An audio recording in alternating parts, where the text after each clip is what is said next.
Good morning, squad. Whew.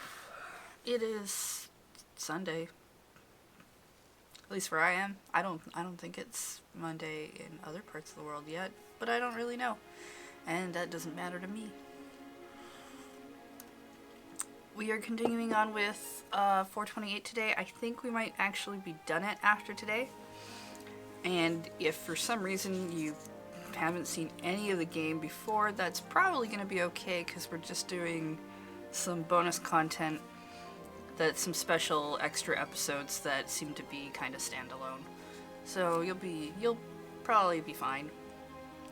Hey Eric, hey Thirsty Kitty, hey MTV CDM, hey Jerry, blah, sorry G-Dwarf, I've stumbled on your name, hello. Lady Lay, thank you for that resub. 21 months. Finally caught up on the VODs, get to watch live just in time for the probable finale. Perfect background for all the cross-stitch work I have to do. Yeah, cross-stitch is definitely one of those crafts that having some background noise is a good thing. A podcast at least. Ignatius Pants, hey, thank you for that 15 minutes resub. I'm here too. I see you.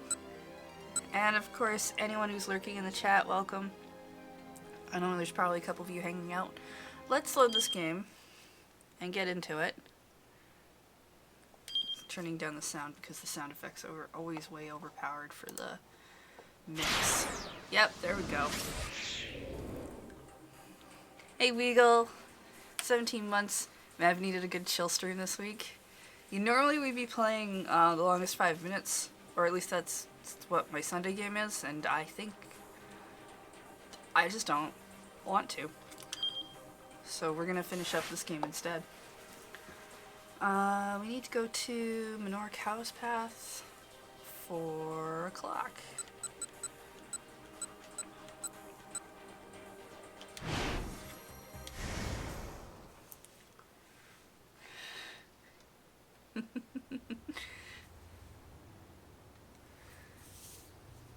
Yeah, I don't know, it's just like after having the game, we had the game crash at the end of one stream for longest 5 minutes, and then I had to get through a little more, which was fine-ish, and then I don't know. Just having to redo parts of it when it's not that exciting. Which was kind of, I don't know, felt annoying just because it seemed like, it has interesting ideas, it's just not exciting in the way it's executed for me. This game I've liked quite a bit.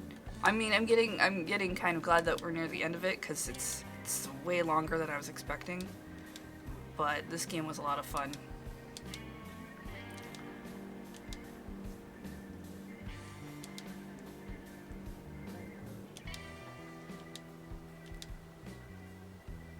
Did I pick the right path? Why would you say 4 o'clock second choice?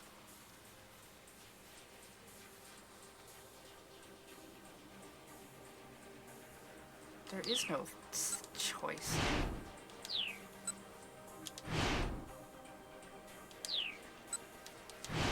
Alright, fine. Figure this out.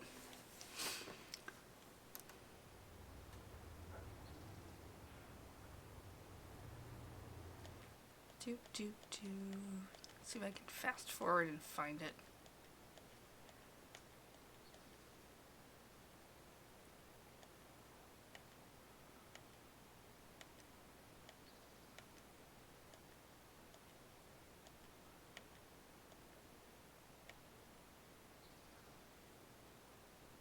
Yeah, okay, it's that one. So I gotta go here.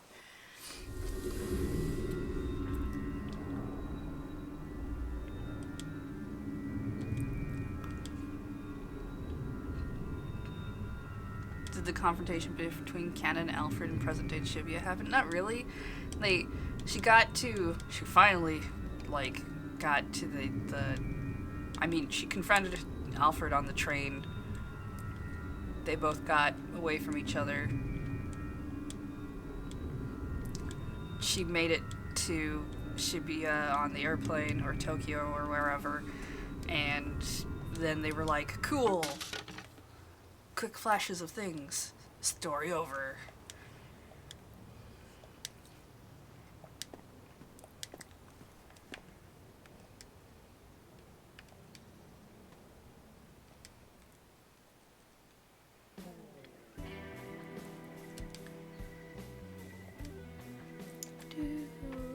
Here we go.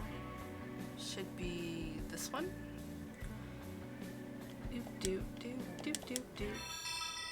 Hey, E-Block. Ah, Chiaki. Underneath the dazzling, brightly lit sign was a staircase leading to the basement level entrance. I stood at the top of the steps.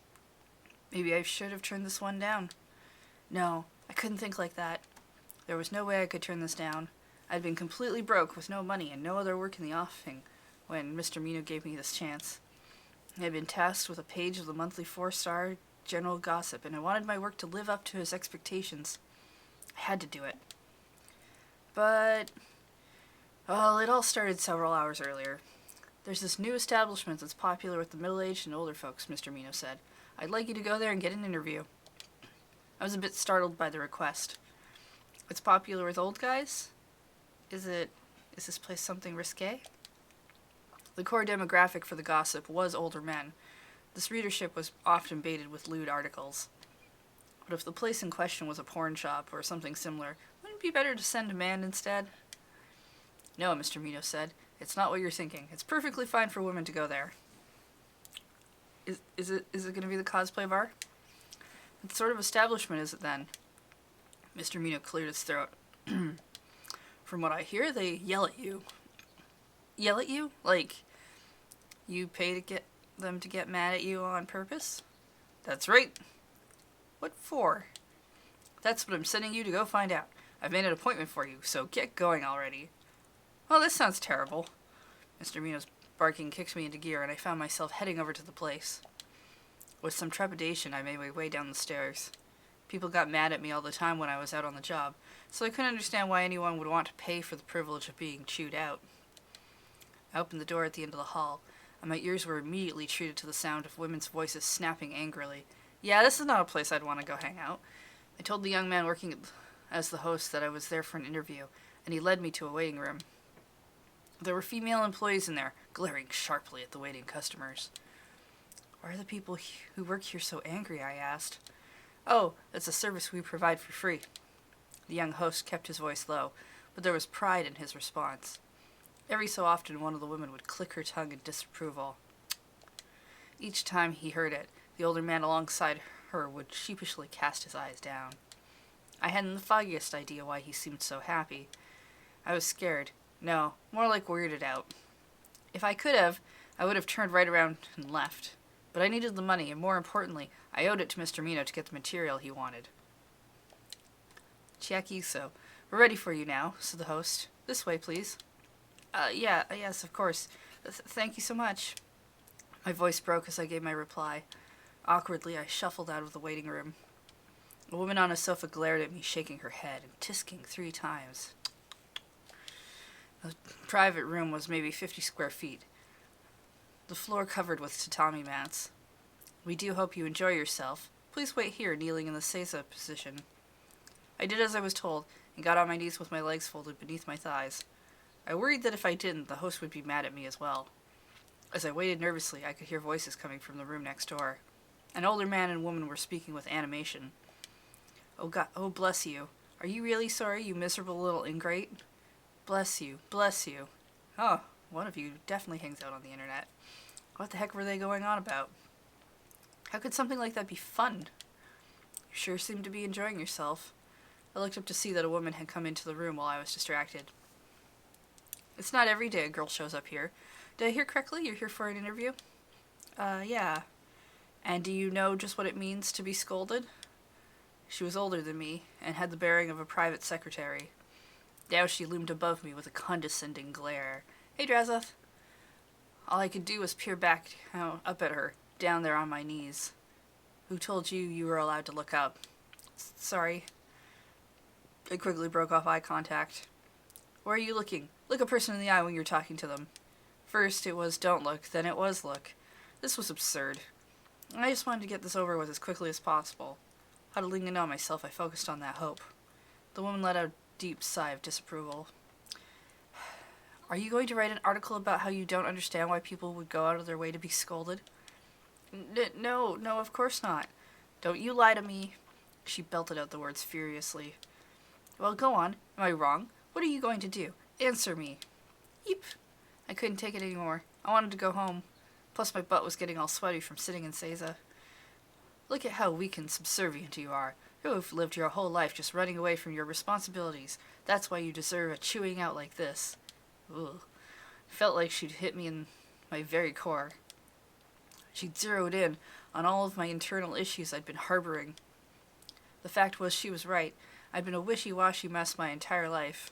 Back in elementary school, when my gym teacher told me he wasn't going to let me go home until I was able to do a pull-up, I just clung to the metal bar and stared blankly out at the sunset. When I was taking high school entrance exams, there was one time when my train was running late for the test for the school I most wanted to attend, and I just gave up and went home. I was the same now, too. When I was broke and hungry, instead of trying to get work, I just lie in bed and stare at the wall. I was hopeless. Honestly, you just sound like you're kind of depressed. Hopeless excuse for a human being. No, that was going easy on myself. I was a no good... Okay, I'm not reading that. That's just... Before I knew it, tears were streaming down my cheeks. What's all this? You think it's okay to cry? People like you are the reason men got all worked up about women. Uh-huh. Yeah, okay. I'm sorry. My voice was choked by tears and ragged with raw emotion. Say louder. Say it like you mean it. I'm sorry. And that's when I noticed. A group of people had gathered by the doorway. Oh, good. The host who'd shown me around, the women who worked there, and even some other customers were all watching. I looked up and they broke into applause. Huh? I bewildered. Amazing. You really know how to take a scolding. What? I had no idea what was going on. Everyone just kept on clapping. Don't look away like that. No flattering yourself just because you're getting applause. Yes, madam. My audience let out a collective cry of awe at my mewling squeak, but the woman, seemingly unsatisfied, proceeded to scold me all the more harshly. In the end, I wound up getting chewed out for twice as long as would be usual. The club was kind enough to set that up for me. Really, though, all I wanted to do was get out of there and go home as soon as possible. Jackie, you're late. What have you been doing? As I came stumbling out of the club, I nearly ran into Mr. Mino, waiting for me by the entrance. Evidently, he'd come to get me when I didn't make it back by my appointed time. I apologized for not calling him and explained the situation. Thankfully, he believed me. So then, how did the interview go? It went great. I got a ton of applause. And so began another harsh chewing out as Mr. Mino demanded that I explain just what the hell kind of interview I'd been doing. Make him go in there. Make him sort that out.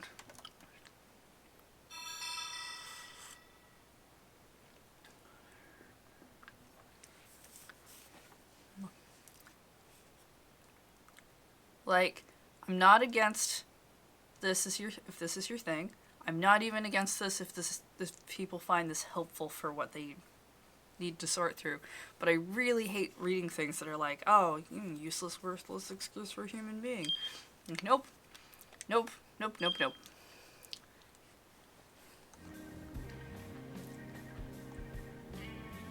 That's not the worst mini story we've done, though. That one taking off the outfit probably was. For me. Okay. Moving on, though. Back to the timeline. The kind of ignored consent, which is, important. Yeah, I mean, like, if you go there knowing what you're going in for, there is definitely consent because you're paying for it, right? She went in there not really understanding the thing, probably not expecting to get scolded so much as to get somebody to tell her about it. And that's kind of weird, but meh.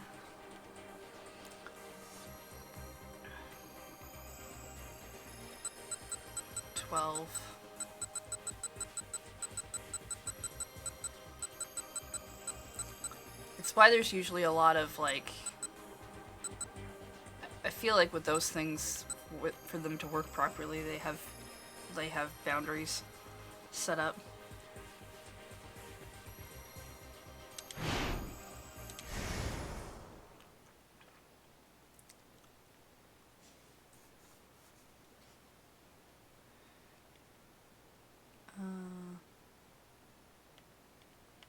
Should be in here.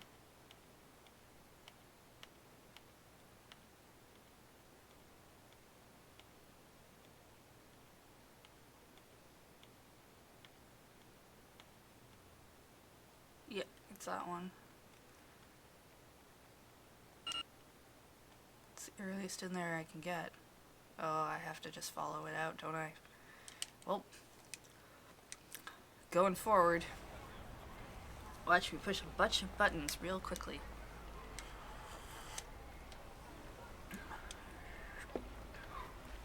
My favorite story so far has actually been,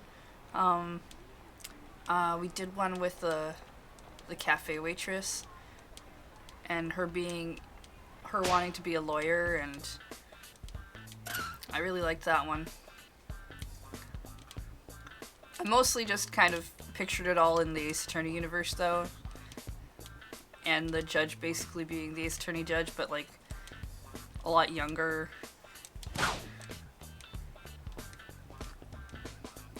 There's a blimp! It's massive!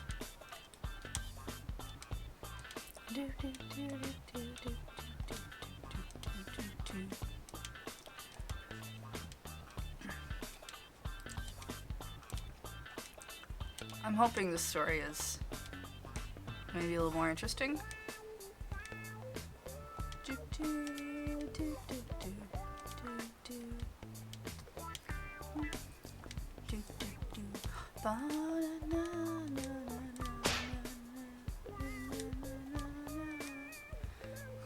Maybe a little less weird. It depends on the kind of weird. Like, I could go for another weird, the cat suit turning into a thing and dimension thing happening. I'm okay with that. I could go with a lot less pervy. Yeah, weird amusing, not weird creepy. Exactly. Or, you know, like the food sprites. Like that was fun.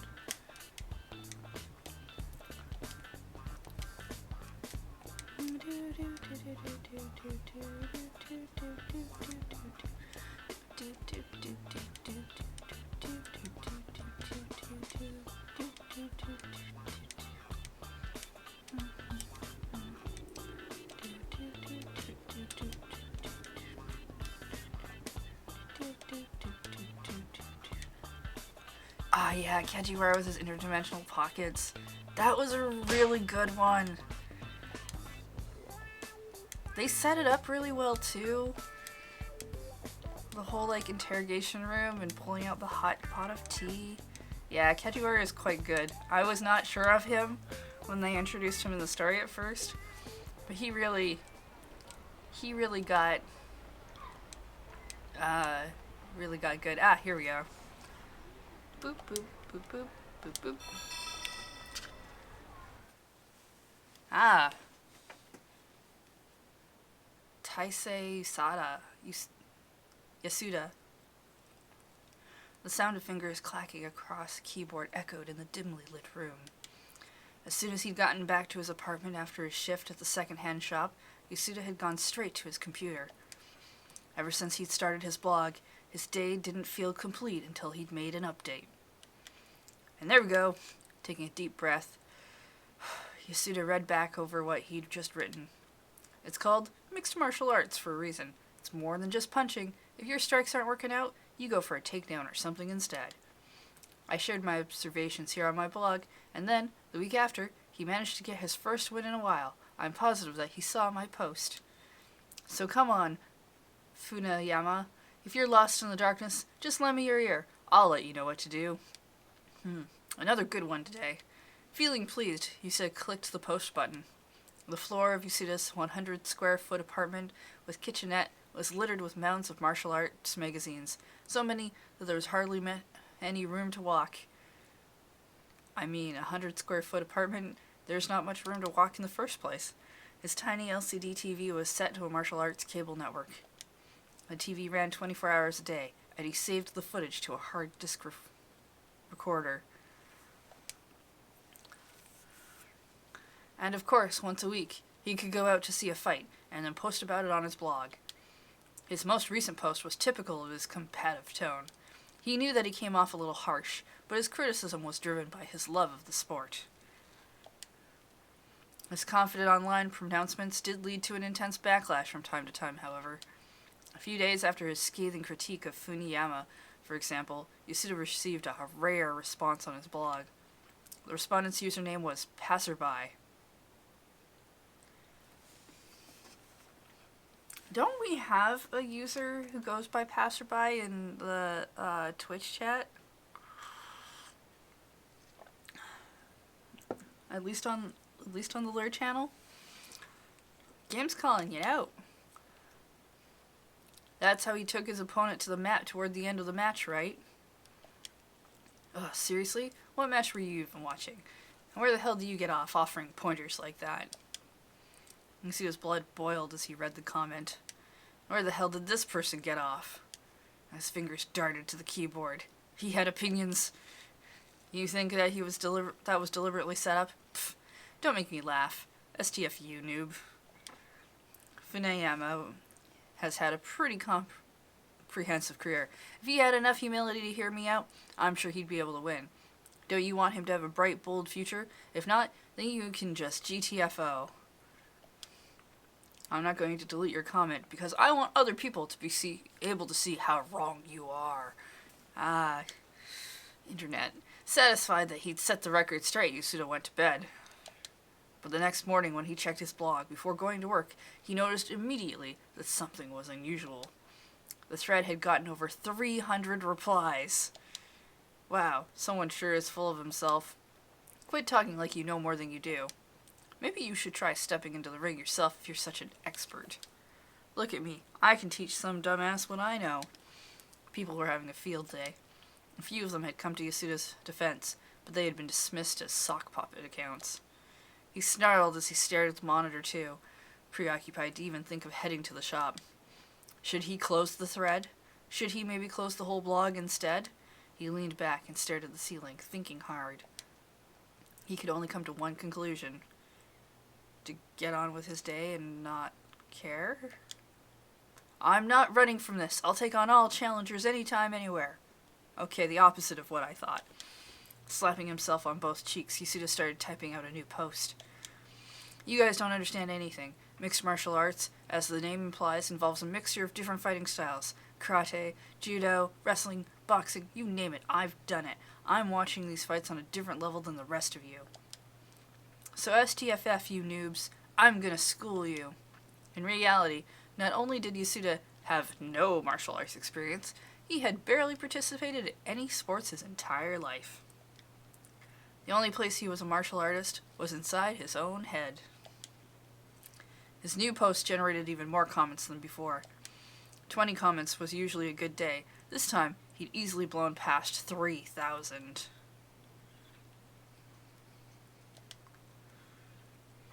Sweat beaded on Yasuda's forehead. It wasn't out of any apprehension, though. His fighting spirit had been ignited. Yasuda! Yasuda! Yasuda! An imaginary crowd chanted his name in his mind. I'm being tested right now. Tested on my love of the martial arts. That's it. I'm not opening the shop today. This is more important than work. He whipped off his shirt, leaving himself half naked. That is what happens when you take off half your clothes, yes. He smacked himself in the cheeks repeatedly with his open palms, then turned to face the mirror. You are strong. You are a champion. Kick some ass. You're an ass kicker. You can do it. Pumped up by his pep talk, he let out a high-pitched battle cry. Yeah! Yasuda charged over to the keyboard. Feeling ferocious, he started to type. The words rushed out like a wild torrent. Come on, man, he shouted, to keep himself psyched up.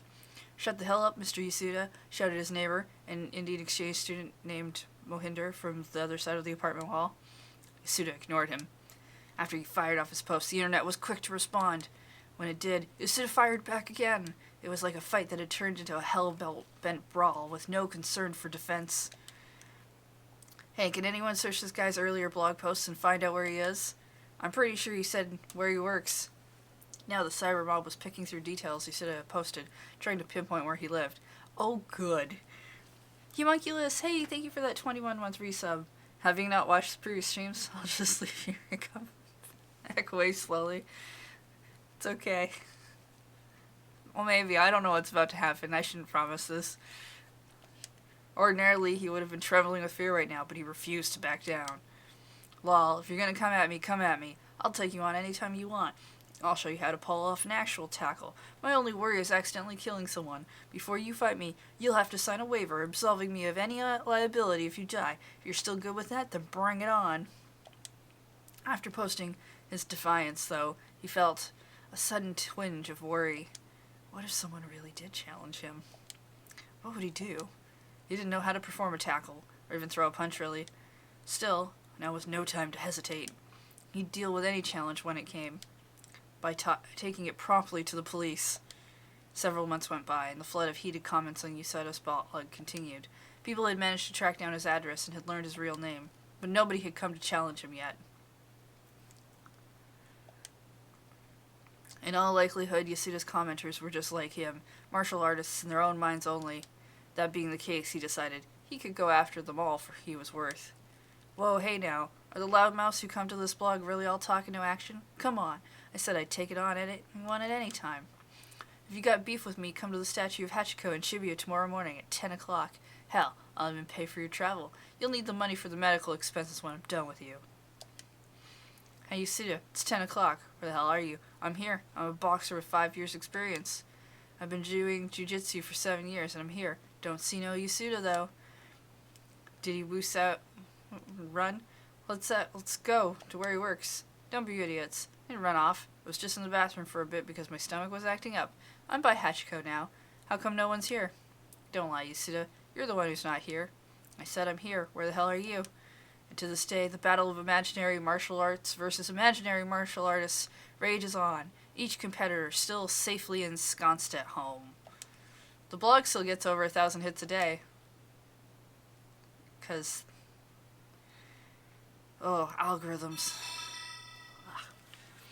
Who was it who said there's a main character on Twitter every day and your task is never to be it? Yeah.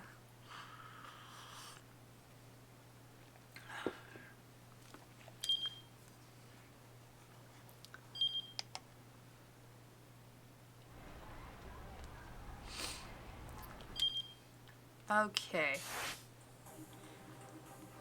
That was not so goofy, but not creepy weird, so, you know, I'll take it. Let's go to Sawa's Path.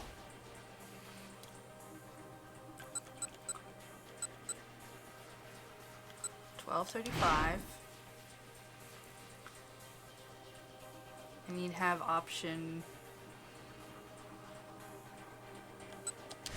A selected.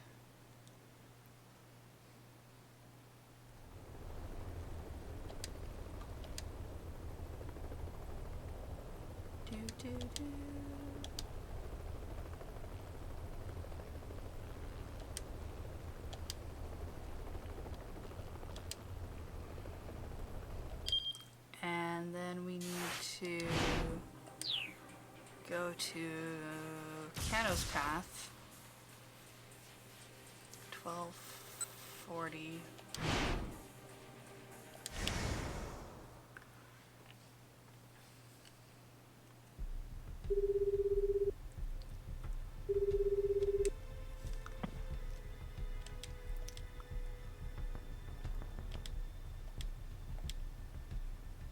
Right, and then we'll have to make sure we set the decision back to get the timeline back in order, but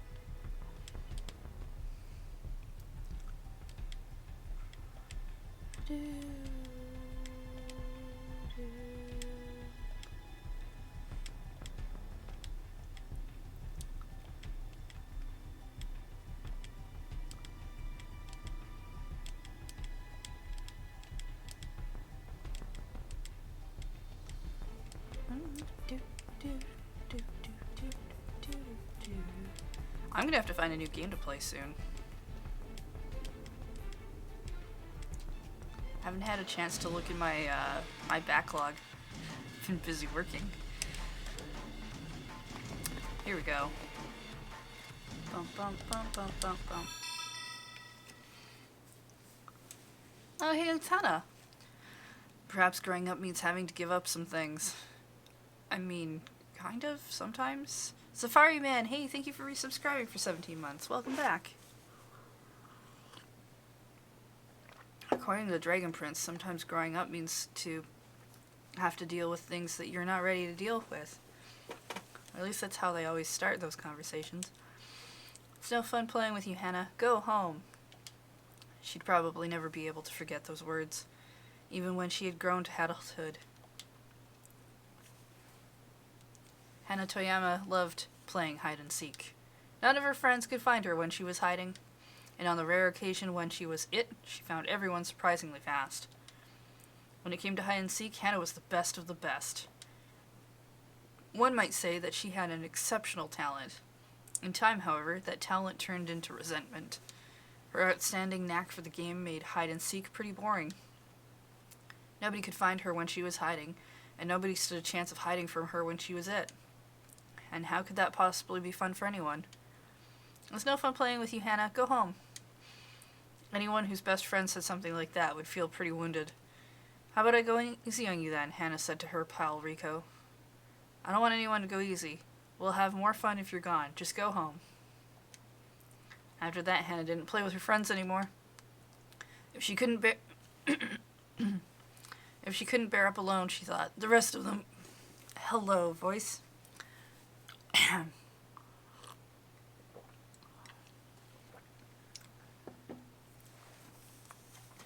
If she couldn't bear up alone, she thought the rest of them would enjoy themselves more. And besides, she never wanted to hear anyone tell her to go home again. Her father never made it back from work until late in the night. This left Hannah to spend long afternoons and evenings by herself at home. Have they considered playing other games? Like, there's more than hide and seek. Pretty sure I played more than that game when I was a kid. Around this time was when she started writing poetry to help fill in the time. But as for her hide-and-seek aspirations, those took a sharp turn one day at lunchtime. Oh man, the kid who just transferred into class next door is amazing! Shigio, one of the most excitable boys in Hannah's class, was pressed up against the classroom window. Man, look at how awesome his reflexes are! He pointed out into the schoolyard. The boys from the class next door were playing dodgeball. One of the teams was down to just a single player. Oh wow, the new kid's the last one left. The opposing team was doing its best to pelt the new student with rubber balls. He managed to avoid them all with nimble ease. Shigio wasn't the only one captivated by the new kid's performance. Soon, a whole flock of school children had crowded up to the window. Caught up in the flow of the crowd, Hannah found herself standing by the windowsill. I hear he was a hide-and-seek champion at his old school, Shigio said. Hannah perked up. They say he can find anyone in under 5 minutes. The classroom let out a collective wow of astonishment. Getting in under the 5-minute mark was pretty impressive. For Hannah to get a similar time, she knew she needed to go all out. I hear he said he's going to make himself a hide-and-seek legend here at our school, too, Shigio chirped. No, he can't, Hannah shouted before she could think better of herself. The classroom fell silent at her abrupt outburst. He can't be hide-and-seek champion. Hannah could be stubborn in her own way. She wasn't going to let someone else win the title of hide-and-seek champ if she wasn't part of the games. But Hannah couldn't ask to play hide-and-seek with the other kids anymore. Putting Frit down now wasn't going to do any good. Maybe you want to let him know that then, Hannah? This time it was none other than Riku that had spoken. Let's play hide-and-seek again. We can invite the new kid to play. Hannah could hardly have asked for a better suggestion. All right, I'll go up against the new kid. Hannah's eyes gleamed with an almost feral determination.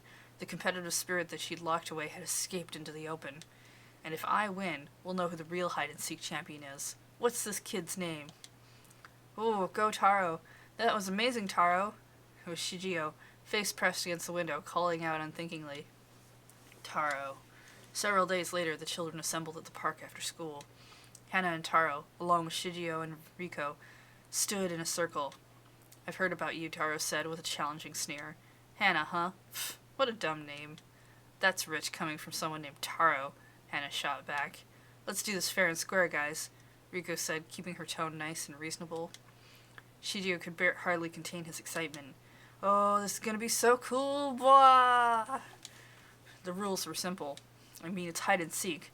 When Riko or Shigeru were it, whoever was able to stay hidden longer, Hana or Taro, would win a point. If either Hana or Taro were it, the other would win a point if they managed to be the last player found. Taro snickered. Try not to cry when I win, okay? You might want to start thinking of excuses for when you lose, Hana replied.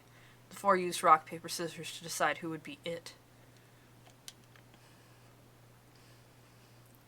There was a long series of ties. Each time, Shigeru would blurt out, "Oh wow!" Hana was just about to suggest that they split into two groups of two when the stalemate broke. "Oh wow!" Shigeru alone had thrown something different, and so he was it. It was time for the first round. Hana employed a hiding while moving tactic, skillfully shifting position to stay in Shigeru's blind spots. She didn't sense Taro anywhere nearby. While she stayed hidden, wondering just where he could be, a rock came hurtling through the bushes right in front of her. Hearing the rustling sound, Shigeru came running in Hana's direction. "Oh, well, I found you, Hana! Ah!" Shigeru's voice broke into falsetto as he shouted. "Wait, did Taro do that?" Hana huffed to herself, still vexed by the rock. Hide-and-seek became a much more complex affair after a player had mastered a few tricks. Hana's hiding-while-moving technique was one of them. Another such trick was to throw a rock far away from yourself in order to draw the seeker's attention away. Taro must have done that, and the side effect was that Hana had gotten caught. Hana could tell that she wasn't going to be able to coast through this competition. If she let her guard down, she'd wind up losing. She had to change her approach. Victory would be hers.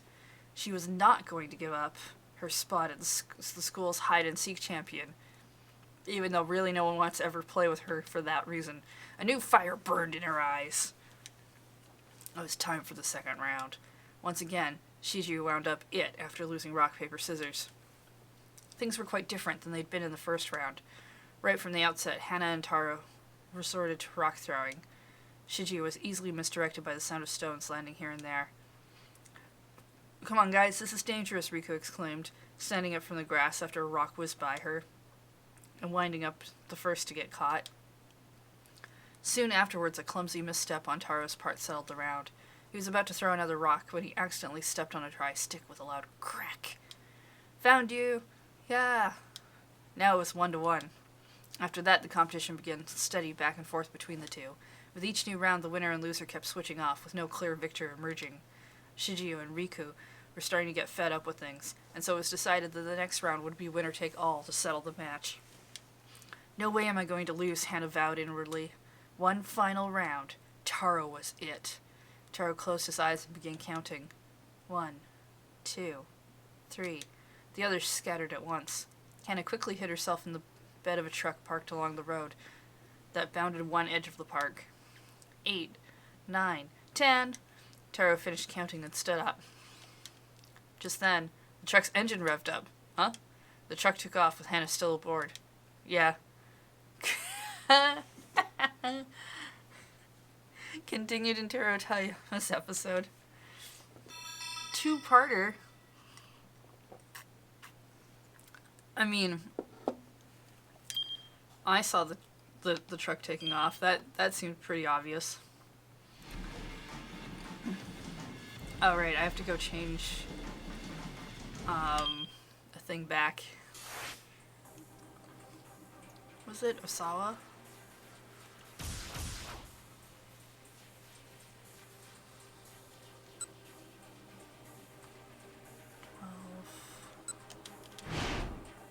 Yeah, this one.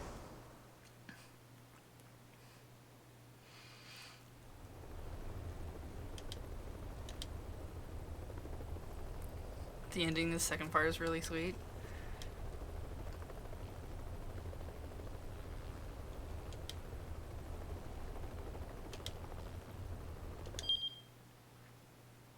There. Fixed. Alright, next. Maria. 1340. Option A.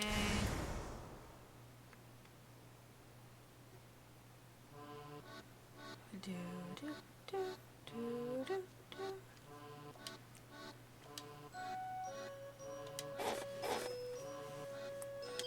Alright, and then we go to Achi's path.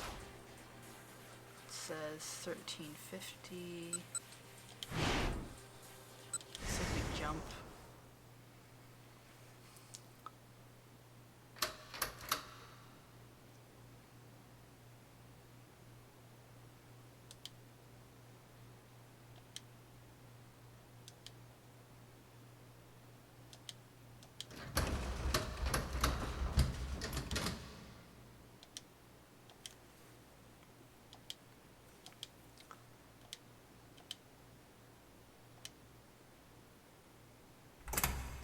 Oh no, we don't jump, we just go around here.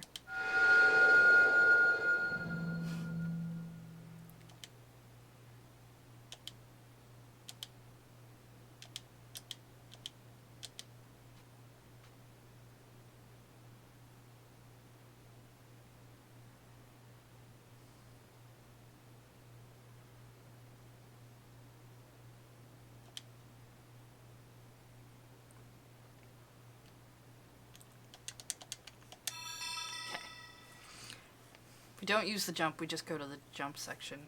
Taku Okado. I don't remember him. Oh, no, wait, he was, he's the one who ends up recycling the cat outfit for, Maria, I think. After she lugs it around a lot. I see you almost every day, it feels like. I wonder if you're aware of that. No, I'm certain you haven't noticed me. You're probably no more aware of me than you are of a stone on the side of the road. But I can't just sit here and say nothing. Not any longer. Please go out with me. I'm very serious. Please give me your response. Something secret happened. I accidentally pushed the button. Can I go back? Nope. As he finished up his love letter, Taku let out a deep breath. After hours of racking his brain, he'd succeeded in spewing his honest feelings onto the page. The letter might have made him come off as something of a stalker, but hey, that was part of the charm. No. The important thing was now that she knew how strong his feelings were. Okada worked at a convenience store close to Shibuya Station. A month prior, he'd happened to meet a young woman out in front of the shop, and he'd fallen for her at first sight. She didn't have the bearing of an office worker. She must have been a college student, he'd decided. After that first encounter, she came by nearly every day at 12:15 p.m. to buy lunch. A raisin sandwich and coffee milk. That was her usual. What's in a raisin sandwich? Like, is it 2 pieces of bread? Just like a bunch of raisins in the middle? What does that look like? Why would you not just eat raisin bread? On the rare occasion that she bought strawberry milk instead, Okada would worry that something bad might have happened.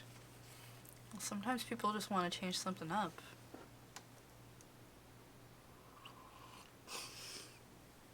Two pieces of bread, raisins, peanut butter, and a banana. Also, it's a hot dog.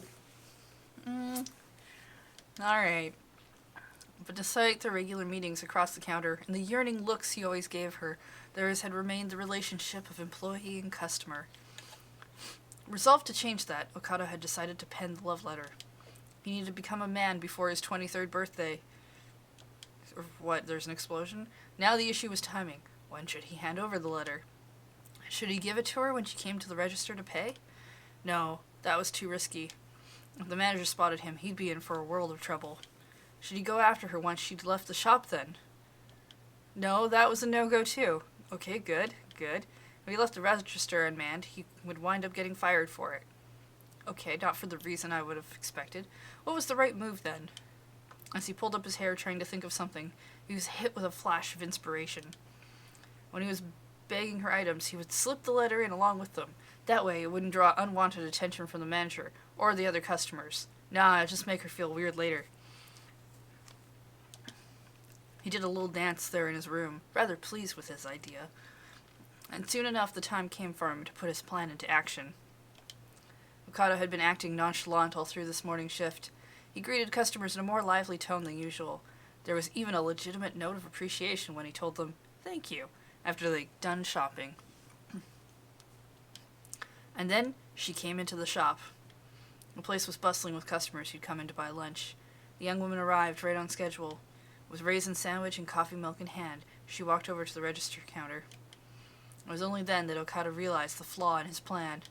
The shop had 2 registers. Oh, that's the flaw. Alright. There was only a 50-50 chance that she'd queue up at his. This one. Come to this line. Okada tried to guide her with his thoughts. But the young woman got in the line for the other register. Oh, well, it's not much, but I guess I'll grab one of these triangle packs of milk. A man in a trench coat picked up one of the small beverage packages and approached Okada's register. Maybe I should give up for today and try again tomorrow. But no sooner had he thought come to him than another voice welled up within him. Why do you always give up so easily? This isn't giving up. If she's not going to go to his checkout bag, and this is the plan that he's thought that he should do, other chances will happen? Are you going to be satisfied just gazing at her from afar forever? Don't you want to change your life? Isn't that why you wrote that love letter in the first place? The fires of determination blazed forth in Okada's eyes. Whoops, I tripped, he blurted a bit too obviously, bumping into the cashier next to him. The impact sent the money inside the register scattering across the floor. His coworker grumbled in irritation as he bent down to start picking up coins. Yeah, there are probably better ways we could have done this. His ruse had been a success. His ruse is going to make his coworker angry at him. Pardon me, Okada called out. Next customer in line, please. The young woman switched over to the line for his register. The plan was back on track. The man in the trench coat stepped up to the counter. Okada was a mask of calm as he scanned the barcode for the customer's milk. By the way, I have one question, the man said. That'll be 105 yen. The young woman was in line right behind this guy. Same as always, she didn't look Okada's way. You guys still sell strawberry milk here? Okada took the man's money. Exact change, I see. Looked over and saw that the young woman had her usual raisin sandwich and coffee milk in hand. I used to be a huge fan of the stuff, you see. Thank you very much, sir. Next customer? Soon she would be right in front of him. Okay. What's the bad thing that's about to happen? Because he clearly just... The bag with the love letter inside had already been prepared, there underneath the counter. All he had to do was slip the raisin sandwich and coffee milk inside, and he'd be mission accomplished. Your total comes to 284 yen, Okada said with a slight lilt. The young woman flashed a faint smile. She pulled a 1,000-yen bill from her wallet. Alright, this was it. Okada went to grab the bag with the love letter inside. Oh, that's alright, the young woman said. I don't need a bag. Foiled. Well, Okada stammered with a complete imbecile. But without a bag, your stuff? The woman unslung a bag of her own from under her arm. It was a reusable, eco-friendly shopping bag. A reusable bag. But when? How? How come all of a sudden you... Okada stammered. The woman smiled brightly. I care an awful lot about the environment. She placed the item she'd purchased into the bag, then briskly departed from the shop. Okada crumpled the love letter in his hand and let out a big, dreary sigh. The end. Okay, I would have expected more from the customer who was clearly being brushed off. You know, just a little.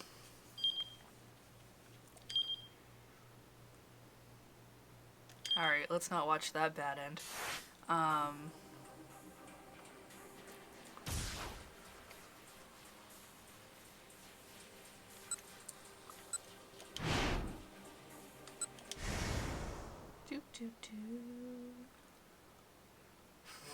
Lady is me.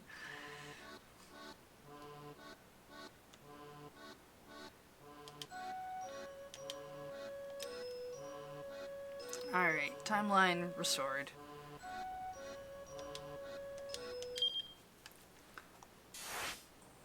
We have about 3 more of these. Alright, we gotta go to Canos Path. 1420. The knockoff 420. We have to have A chosen.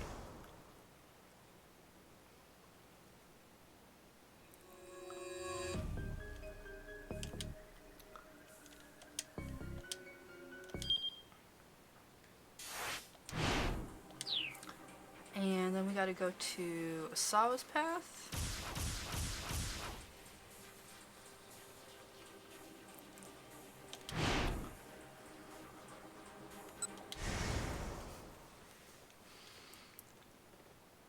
Right. So this will be in the midst of him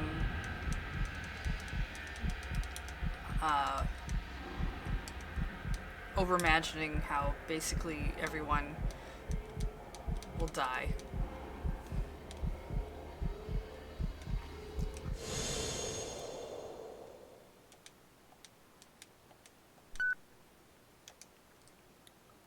But hopefully the story that we get to see because of it will be a lot more cheerful. I hope.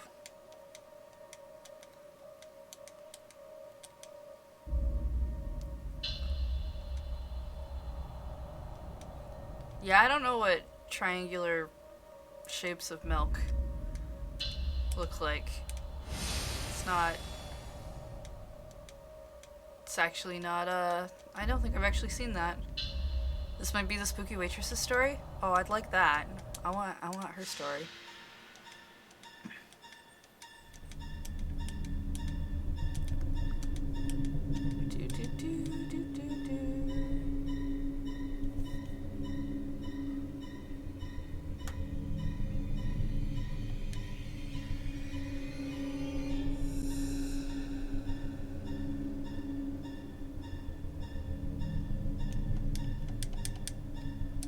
Not that.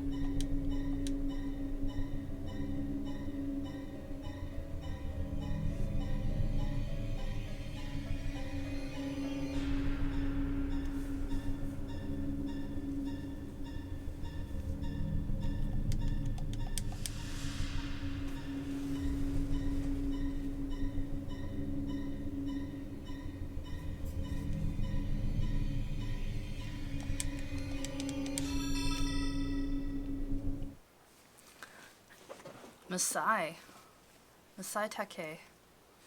Ni hao. Welcome to Emabiki Chinese restaurant. I'm Masai Take.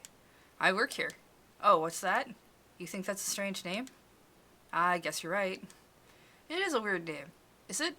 I honestly would have no idea. Google says triangle milk cartons look like this. Huh.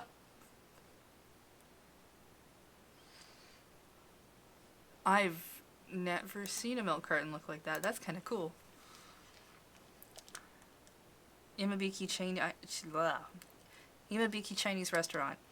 So it's kind of a long story, but there was this video game called Imabikiso. Involves a mysterious drug called Vision that causes you to be cursed by a woman in black when you take it. And, okay, yeah, it's a long story. I'll quit while I'm ahead. Anyway, the point is that there was this game called Imabikiso, and this restaurant opened to commemorate its release. A lot of the menu items tie in with that game. So let me introduce you to the mysterious charms of Imabiki Chinese restaurant. Here, have a cup of oolong tea. You can sip on that while you listen. The food here is cooked using a closely guarded 4,000-year-old Chinese technique known as the Jiao charring method. China is said to be home to 8 great regional cuisines, and so the menu is divided into 8 broad sections, but each of these is cooked using the Jiao method to bring out unique and striking tastes. You want to know more about this method? Google says Imabikiso is a Chunsoft game. That would make sense. Okay, I shall tell you part of the ancient secret. So, you know, if you burn something just right, you get this nice, tasty crunch. But if you burn it even a tiny bit too much, it becomes a nasty, inedible mess. And so, then you screw it up, And sadly, you just have to toss the food away. The method isn't like that. It involves charring the ingredients through until they're pitch black. Huh? Why are you giving me that look? You don't think food like that could possibly be edible? Well, just hear me out until the end, alright? The offerings on our menu are things most everyone should be familiar with. Sweet and sour pork, pot stickers, shumai, green pepper steak, stir-fried shrimp and chili sauce, Peking duck. All pretty typical examples of Chinese food, right? But here at Hibiki Chinese restaurant, we char all of these dishes until they're truly full of flavor. You can even choose whether you want your charring done rare, medium, or well done. What? Well done makes the food look like a burnt lump of charcoal, but provides an exceptional texture and aroma. Probably provides something. Try it once and you'll be hooked. I bet you'll want to swing by our restaurant every day. The secret to making everything so delicious are the herbs we use, which are an essential part of the method. These herbs are extremely rare. People who taste them say it's like they've been transported to another world. What herbs are these, you ask? That's a trade secret, I'm afraid. Oh, I can't wait for you to try some. Once you've had them, I'm sure you'll never forget. We have a lot of regular customers, and a lot of students from nearby university come here as well. I mean, aren't you an all-you-can-eat?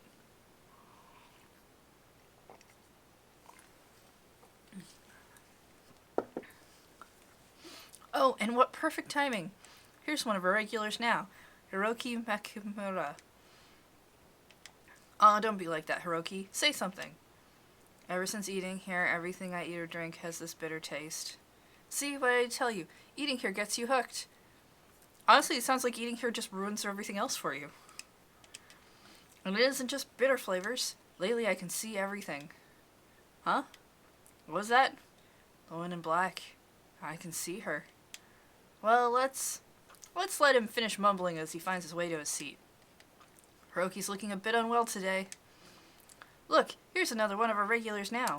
This is Masato Watanabe. Mind sharing a word or two with us, Masato? Rather than obtain sublime pleasure, the woman in black will burn you to your very bones. Well, I'm not sure what all that means. We're going to die.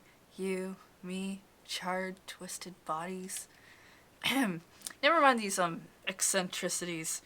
Since the food here is themed around a horror game, the customers tend to get into the spirits of things. That's all. Anyway, don't look so nervous. Let me show you to your seat. What? You look like you have something you want to say. You think I'm hiding something? I'm surprised. I didn't think you'd notice.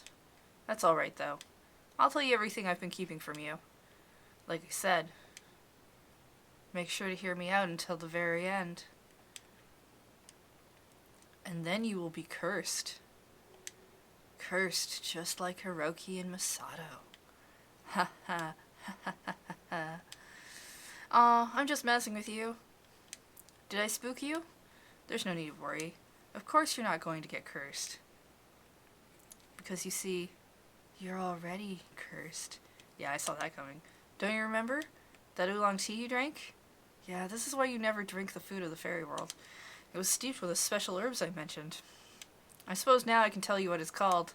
What you drank is to the tea of Imabikiso, the searing herbs of hatred. Hehe. You can hear a voice, can't you? A woman's voice, dry and raspy. Go on, sit down. Here's your seat. You're never going to escape, so you may as well accept it now. Now then, let's start over. Welcome to Imabuki Chinese restaurant. The end.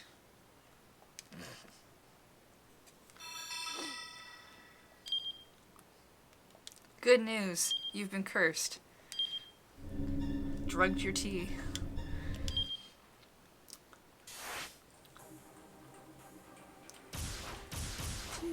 Cano 1420. This was supposed to be option C. That was not quite what I was expecting. Like, it was still pretty good.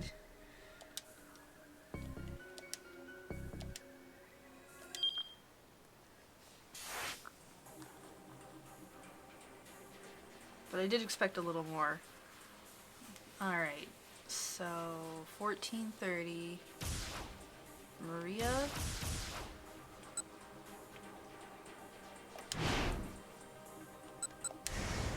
We need to have option B. I bet Cheery would eat it and be fine. I mean, I'm pretty sure she did.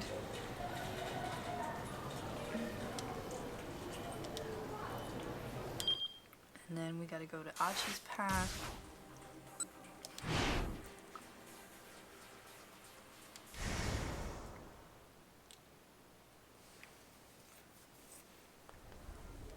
And this will be where he stands up for Toyama.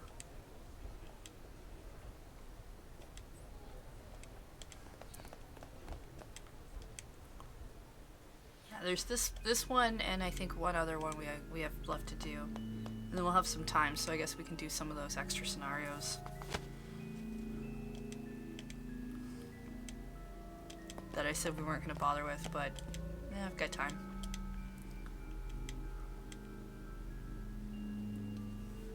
Okay. Bum bum bum bum bum bum. What kind of story we get? Toru Toyama. Alright. A man who survives on the battlefield. That is journalism. This story takes place right after the founding of Heaven Publishing. Ah, okay. So something from when he was a little younger and probably didn't have to run from the Yakuza.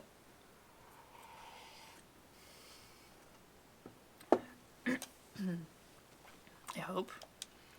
In a certain high-class residential neighborhood in Tokyo, Toyama hid in the shadow of a telephone pole, an infrared camera in hand. He eyed the entrance of the upscale Japanese restaurant across the street through the viewfinder.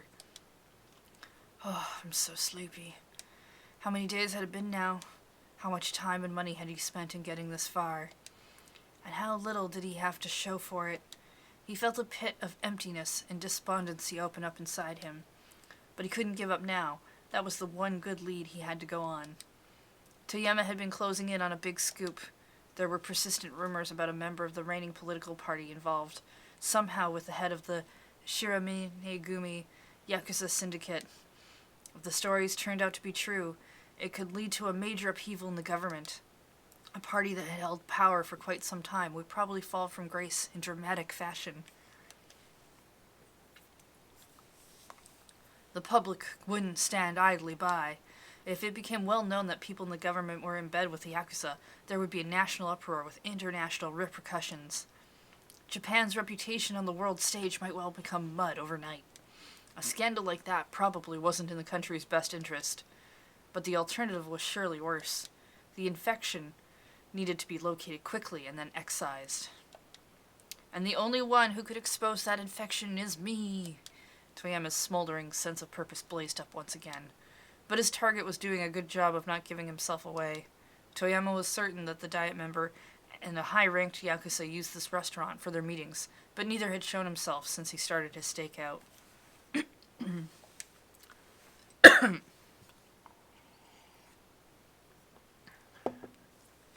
Had word of his activities been leaked? No, that can't be. He'll definitely come back here. Toyama was certain of it. But despite all of his waiting, he hadn't had the slightest cause to click the shutter on his camera. "What are you doing?" a voice asked suddenly from behind him. Toyama whirled around to see a familiar face. It was a reporter who had written for a rival paper back when Toyama worked for the Central Times. "Are you on a stakeout?" Sweat beaded along Toyama's back. The newcomer glanced cautiously to either side before leaning in to whisper into Toyama's ear. "You waiting on the Yakuza boss and the Diet man?" Toyama's eyes went wide. How did you know about that?" This was supposed to be an exclusive scoop that nobody else had caught wind of. "My colleagues and I all know about it. It's too big a lead not to have heard of, but the top brass has forbidden anyone from looking into it." Toyama's heart sank. He'd worked so hard, come so far, all to just get his hands on some info that everyone else in the business already had. And not only did they have it, they already decided not to publish it, because of the risks involved. "I'm telling you this for your own good, Toyama. You need to drop this one." "You must be joking. Do you know what will happen if I just let this slide?" Toyama wrote articles because he needed to put food on the table, but he was also motivated by a strong sense of justice. Journalism and justice had to go hand in hand. "Come on, Toyama. You're not just some upstart kid anymore.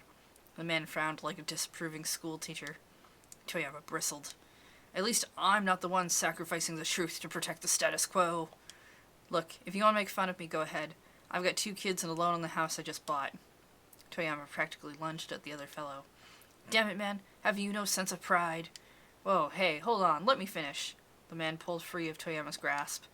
I came to find you because I have a scoop for 4-star general gossip. Huh? Toyama stared back at him in disbelief. I'm not allowed to write about this, but this business still has to go public, right? Wait, so you're... Yeah, I'm giving you the info I've got.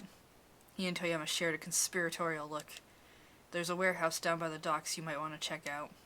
Toyama lurked near one corner of the dockyard warehouse. A lukewarm breeze wafted against his cheek. How many minutes? No. How many hours had he been waiting? Had he gotten a bogus tip? He had half a mind to give up, but stubbornly he continued to wait. Finally, a black car approached. Toyama hurriedly slipped behind a shipping container and readied his camera. The vehicle parked near the water, the lights cut out, and the engine fell silent. The windows were tinted, concealing whoever was inside. A few minutes passed, and then Toyama heard the sound of a small pleasure yacht humming across the waves. Its lights drew closer and closer, making a beeline for the car's position. The craft drew up alongside the pier, and several thugs got out, scattering to secure the area. The car door opened, and someone stepped out. Toyama readied his camera again. Through the viewfinder, he spied the senior secretary of the Diet member he'd been investigating. If that guy was here for a meeting, there could be no doubt about who had sent him. Then someone appeared on the deck of the boat. His suit fluttered majestically in the salty sea breeze. Toyama recognized this man, too. It was the Yakuza boss's right-hand man, his chief negotiator. Toyama clicked the shutter wildly. He captured the entire scene as the secretary took one of the thug's hands, boarded the craft, and began talking to the Yakuza henchman, looking relaxed and familiar. This would be a political bombshell. The unveiling of such a major link between the government and the underworld would turn Japan on its head. Huh? One of the thugs picked up the faint sound of the camera shutter. He began striding in Toyama's direction. The two made eye contact through the viewfinder. Uh-oh. Not a good time to get discovered.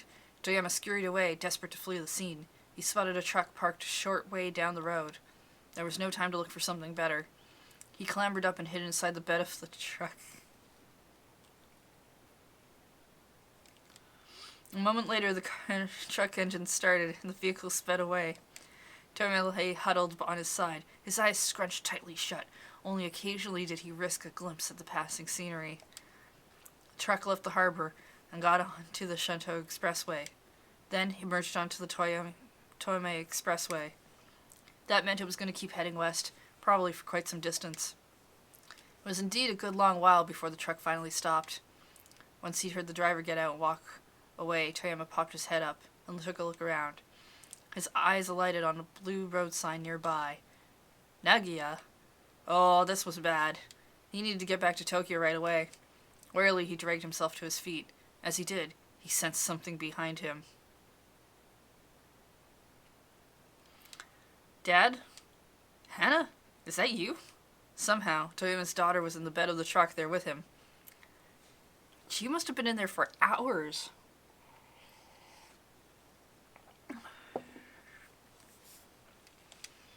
Hannah, what are you doing here?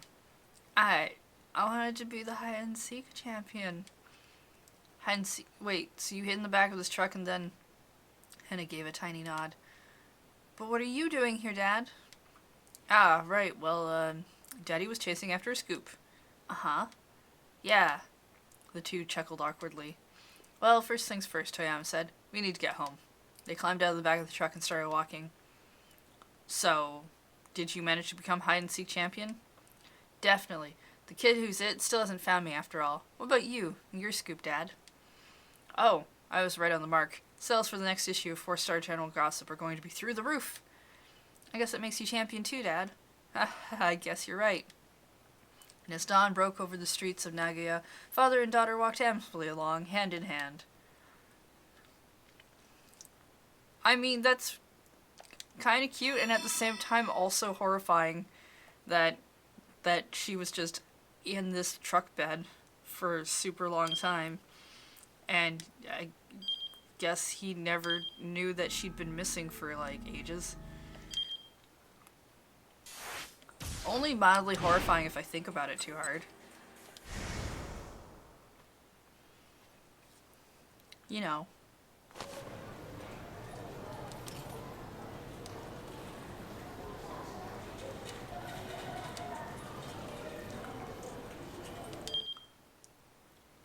Okay. Last one.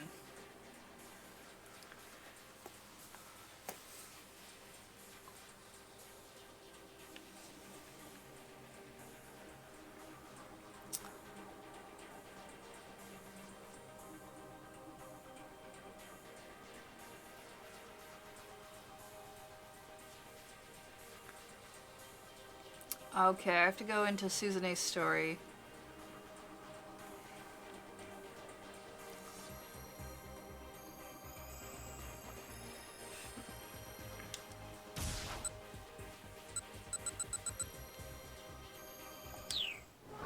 Oh, heading back takes me there. How do I get back into... Fine. Force you.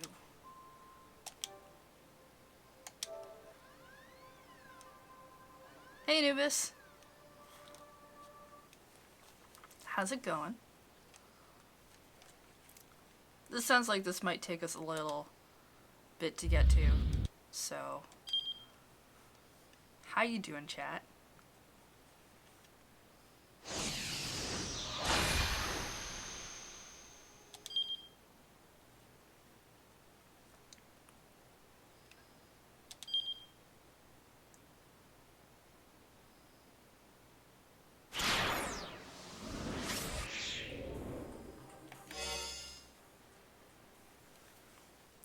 Skip ahead with the text log.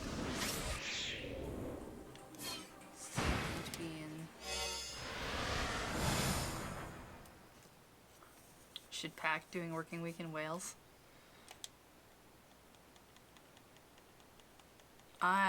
Oh.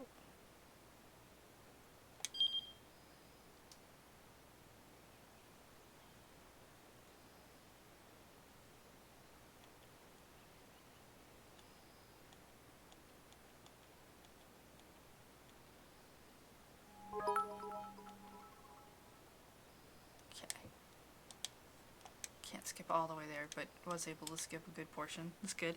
E-Block, hey, thank you for that 500-bit cheer. After 300 hours of Persona 5, I finally got to Platinum Trophy. Now I do have no idea what to play next. Oh, yeah. I need to go back and play more of that game. I just kind of dropped it because I kept playing Hollow Knight. Not intentionally. It's a game I want to play, but... I need to grind in a dungeon.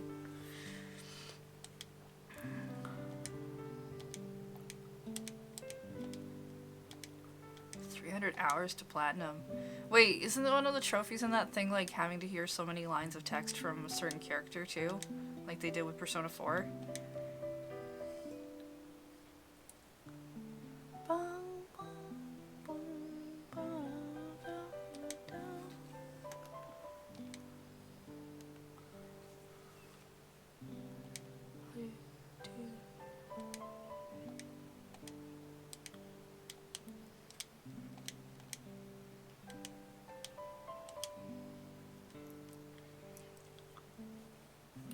Say things like 4 times the battle, so you get that relatively quickly. Oh, okay, cool.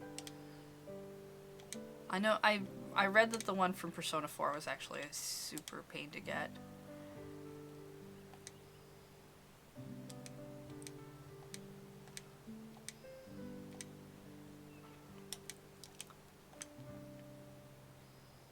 Ah, here we go.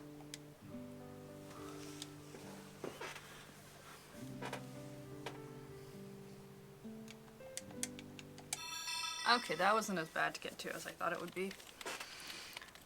Unable to bear the sweltering heat, I stopped at a cafe on the outskirts of town for a little breather. This started differently. Seems I've stuck my nose into something more dangerous than I thought. This Minorikawa? It's been a month since that incident that threw Shibuya into chaos. Even now, here in the Middle East, I've still got the scoops coming my way. I got wind of an incident abroad, a long-distance railway a few years back. Seems it involved an armed group that styles itself the Serpent. Okay, so this is relating to canon story. Interesting. By looking into that, I might finally be able to learn the identity of a certain person of interest. The lead is a risky one, though. Marching into it too blithely, I might wind up getting killed. But what can I do? There are people back in Japan counting on me. The exclusive scoop I landed on that attempted bioterror attack caused 4-star general gossip to sell like wildfire, and Heaven Publishing made a spectacular comeback. But even so, Mr. Toyama and Chiaki are still going to need my help. Okay, this does sound like a Minorikawa story. So what do I do? Do I play it safe and head back home? No. How could they depend on a man who turned tail and ran when the big scoop was right in front of him? Is Minorikawa gonna become an anime? That'd be funny. And for my own part, my interest in getting to the bottom of this far surpasses my fear of my own safety. Guess I've got to take this as far as I can. Until I can find out who Alphard really is. What's the real person like underneath that veil of mystery? My story isn't over until I have what I need.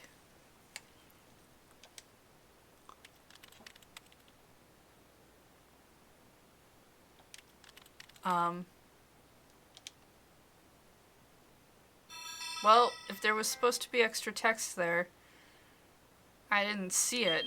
It sounded like...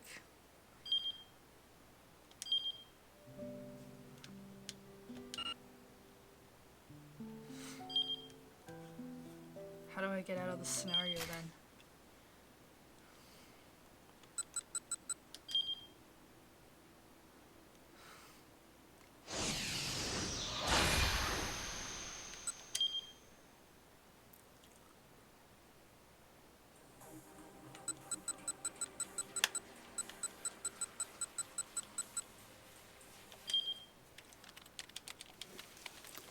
Sorry, it felt like there was extra text that totally just didn't show up on screen.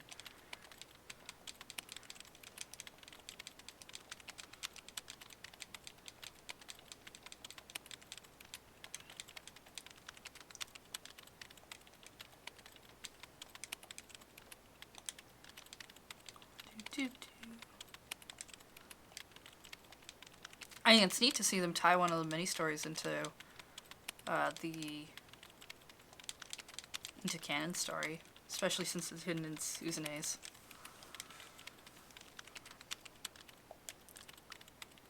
Okay, marching to Buckley, I might end up getting killed. But what can I do? People back in Japan counting on me. The exclusive scoop I landed on that attempted bioterror attack. Yeah?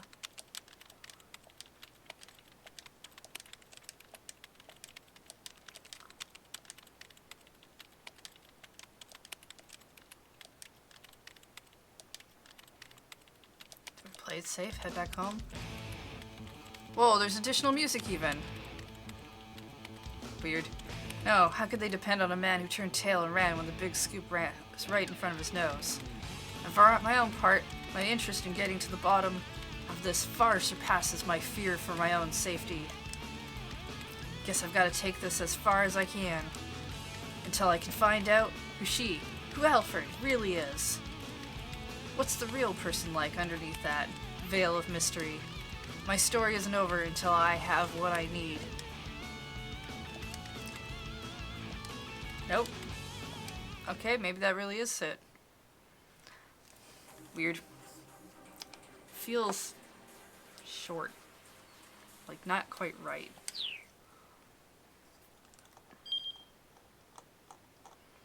Alright, it's 11:30, so I guess we could try doing the mean clean scenario.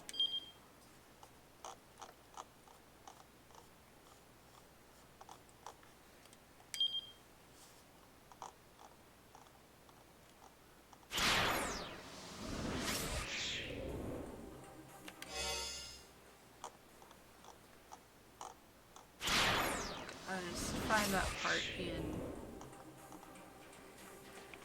F.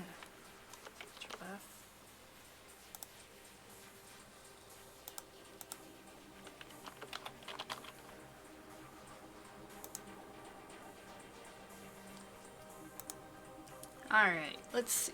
Mean clean scenario is available after seeing all 85 bad endings. Check. Reach the true ending, complete both Season 8 and Canon. Check. May also be necessary to do both jumps in the true and epilogue. We've done that, so I'm going to count that as a check. Once you've done this, a few new jumps will appear inside the blue text tips at certain points in the story. Each of these will take you to a chapter of a strange but amusing side story. You'll need to read them through in order. Alright.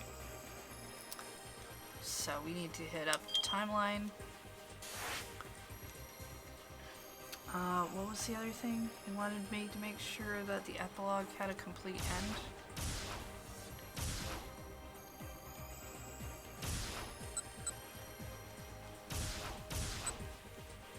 Uh-oh. I still have a bad end for Ashi. What was the thing that caused this? This was Maria.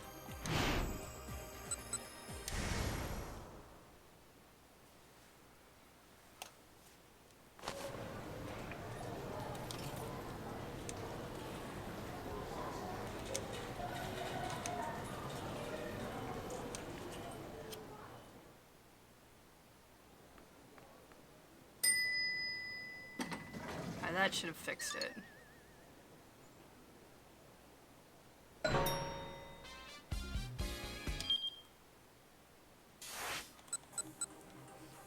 Yeah, there is a sequel anime named called Canon. You can't find it anywhere online. I tried looking. It looks like Amazon Prime had a couple episodes at some point, but like weird middle episodes.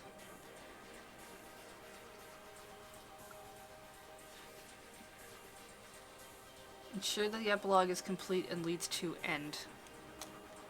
It doesn't look like it does. So I'm just gonna make sure it goes all the way.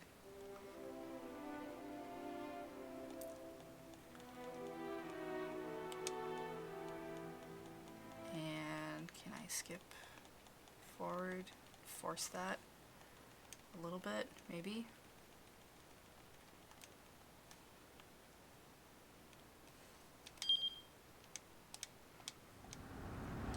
Yeah, I tried looking it up online and I just couldn't find it anywhere.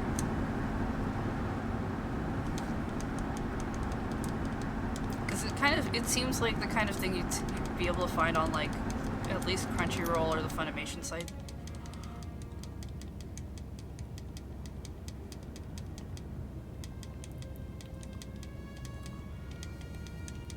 There's a page on TV tropes.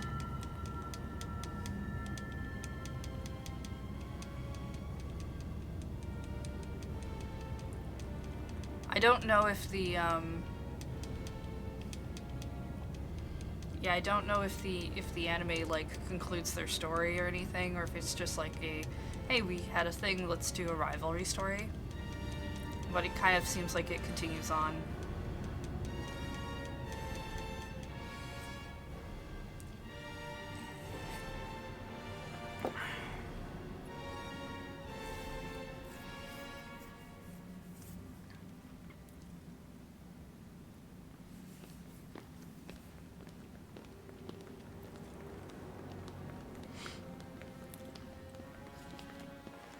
How long are these, like, how long is the mean clean scenario, do you know, Drazoth? Like, is it... Please tell me it's not canon story length long, because that was like 3 hours.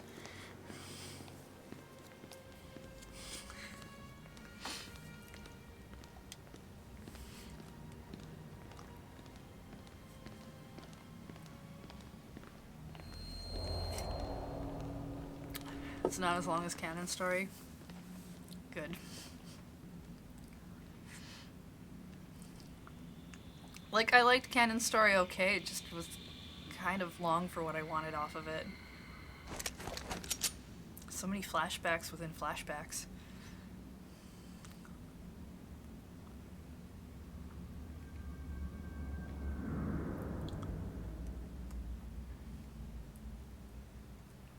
Like, I think at least 3 flashbacks within.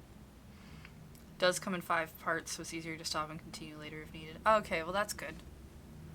That's useful.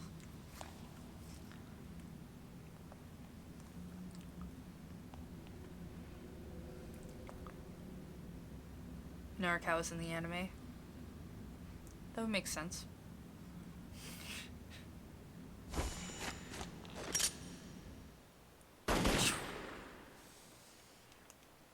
Now, question, can we skip the credits? Or do we have to watch them again?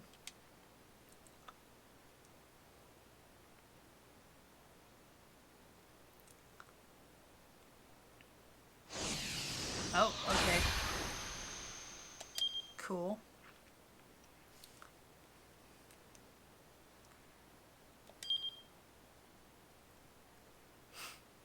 The story never truly ends. Okay, time chart.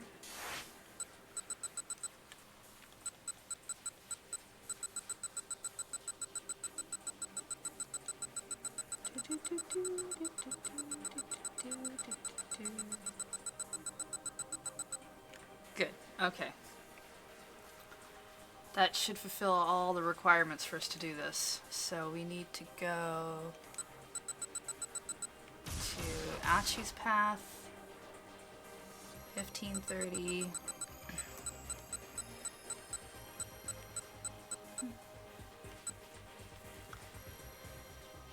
Read through the scene until the van explodes. So we'll get an explosion, that's fun. And Canon warns Achi about Alfred. Don't use the down to read ahead or the new tip won't appear. When you see the word shirt in blue text, open the tip to access the new jump. You'll get a mysterious keep out.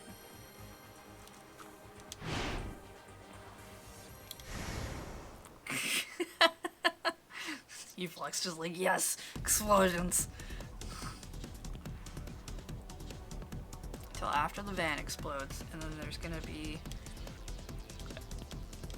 I mean, I'm not gonna read this all out again, but we'll definitely get to see all this cool artwork and photography.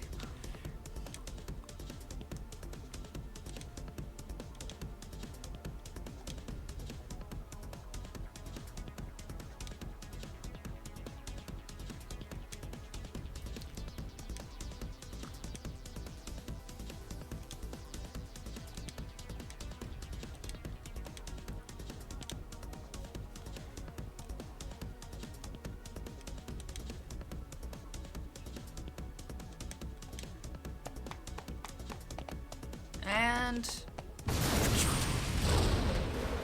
oh, we get to see the one where the van goes up in the air. Forgot about that one. There were so many where the explosions just happened and people went flying.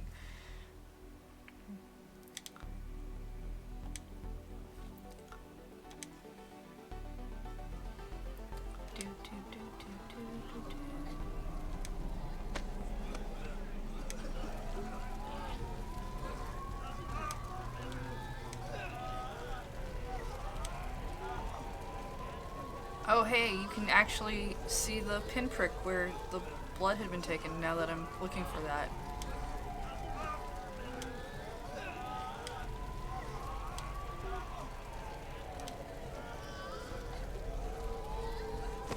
I mean, maybe she took it from the arm, who knows.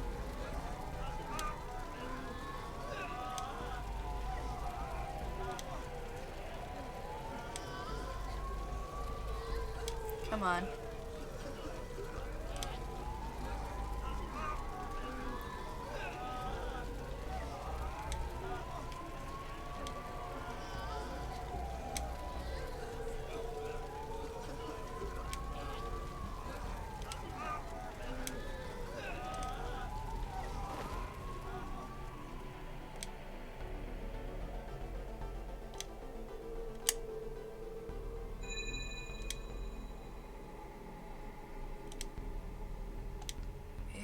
is it?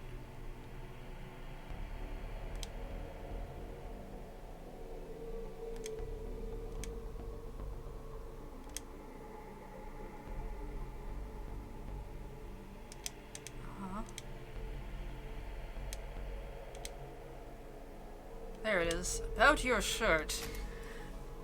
There is another face to this city. We need casually gaze at the sights amidst all of the normal everyday things.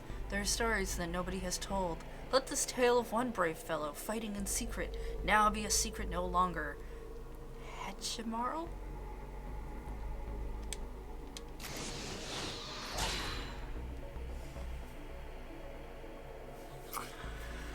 Right. Cartoon time. What?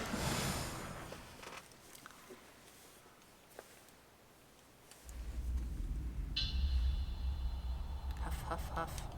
Labored breathing came from a shrub along the road where the minivan had exploded. This damage. It's way worse than I thought. The muttering voice was punctuated by further halting breaths. And the speaker had a name.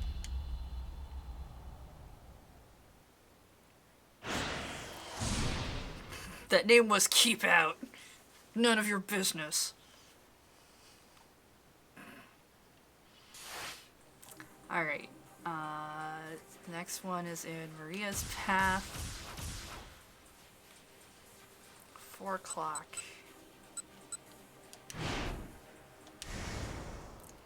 Read through the scene until you should see scene of the explosion in blue text immediately. Yeah, I did. The explosion happened in Shibuya Jinai 1 Chrome, near the intersection of Koendori and Oregon Hill. A number of curious onlookers have flocked to the scene, but it turns out there are some other individuals there as well.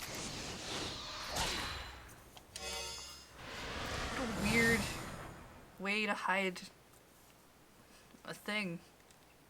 4 p.m. 20 minutes until time to chill. I mean... Ah!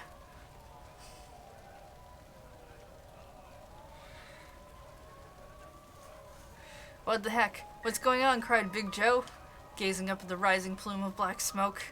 A crowd of emergency workers and curious onlookers milled about the scene of the explosion, but none noticed the empty can standing by the roadside. Hey, Flaps. Big Joe turned to the dumbstruck juice box sitting beside him. What do you think? I don't know. I mean, how am I supposed to know? Flaps gave a shrug. Though, there's this one thing I do know for sure. His expression turned grim. We've lost a lot of our friends. It wasn't just humans who had been caught up in the explosion. A bag of recyclables near the minivan had also been caught in the blast, and all the trash inside it had been burned to cinders. Like Flaps and Big Joe, the other trash had been waiting to be brought to the recycling plant to start a new life. Damn it. And right when we were all on the cusp of being reborn, Big Joe bit his lip in frustration. Cardbert, aluminum bomb, oil scraps. I won't forget you guys. Aluminum bomb.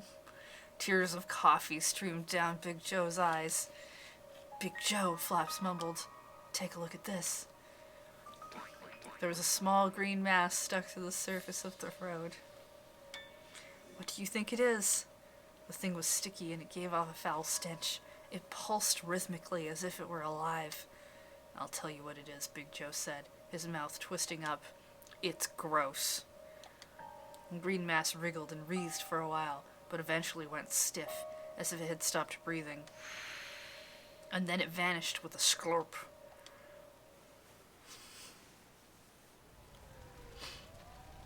Damn it. Why me? Why?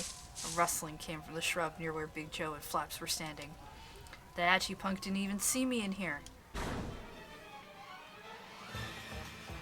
A plastic bottle hopped into view, huffing and cursing. Hey, it's Mean Clean! A coffee can and juice box cried out as one.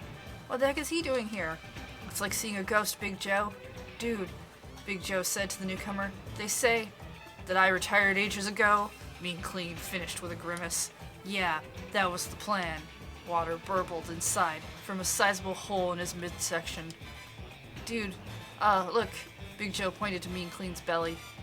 Yeah, so I went from big gulp to double gulp. Big deal. But the sweat was beading on Mean Clean's forehead. Good grief, just look at me, all messed up.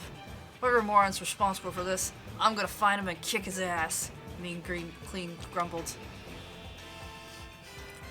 It's weird victory music right now. He stomped around with his bow-legged gait, glaring about him as he went. Whoa, he seemed real pissed off. He did always have a short temper, Flaps said, even back when he was the hero of Shibuya.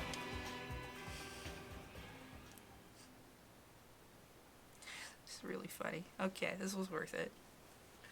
Once Mean Clean had indeed been the hero of Shibuya, let us tell you of this tale. When the world was full of lettuce, it had all started about 10 years ago. A strange religious group had appeared on the streets, preaching while brandishing vegetables in their hands.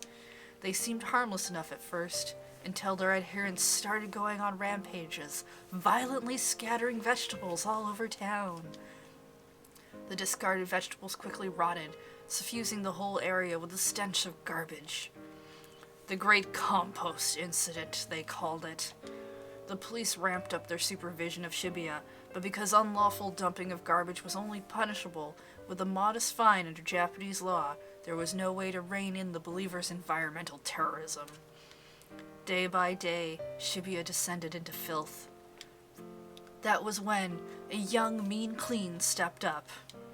As a potential article of trash himself, he could not stand to see his city sullied so, and he was determined to do whatever was needed to protect the town.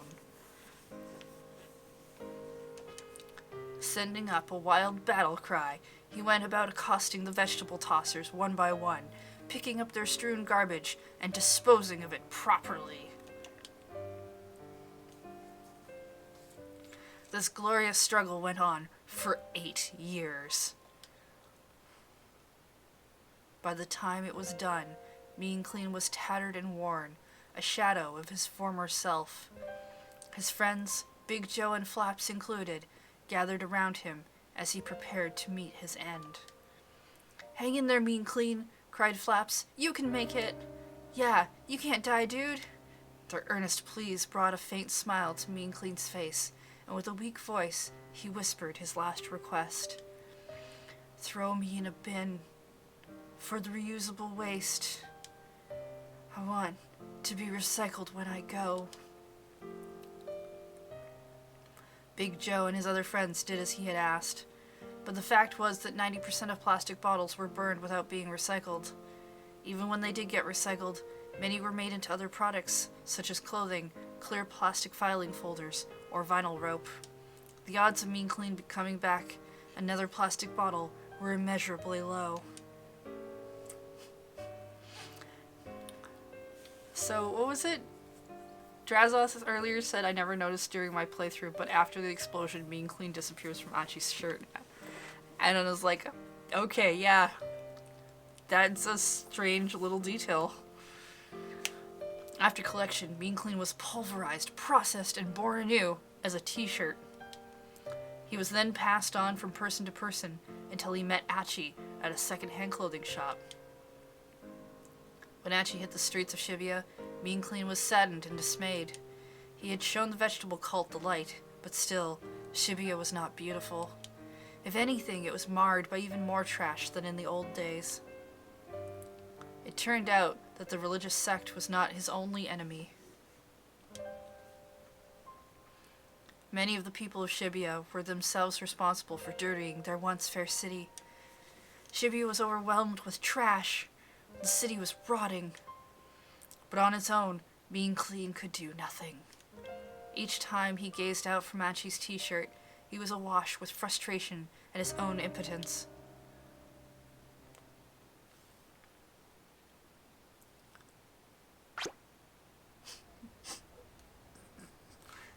Band-aid.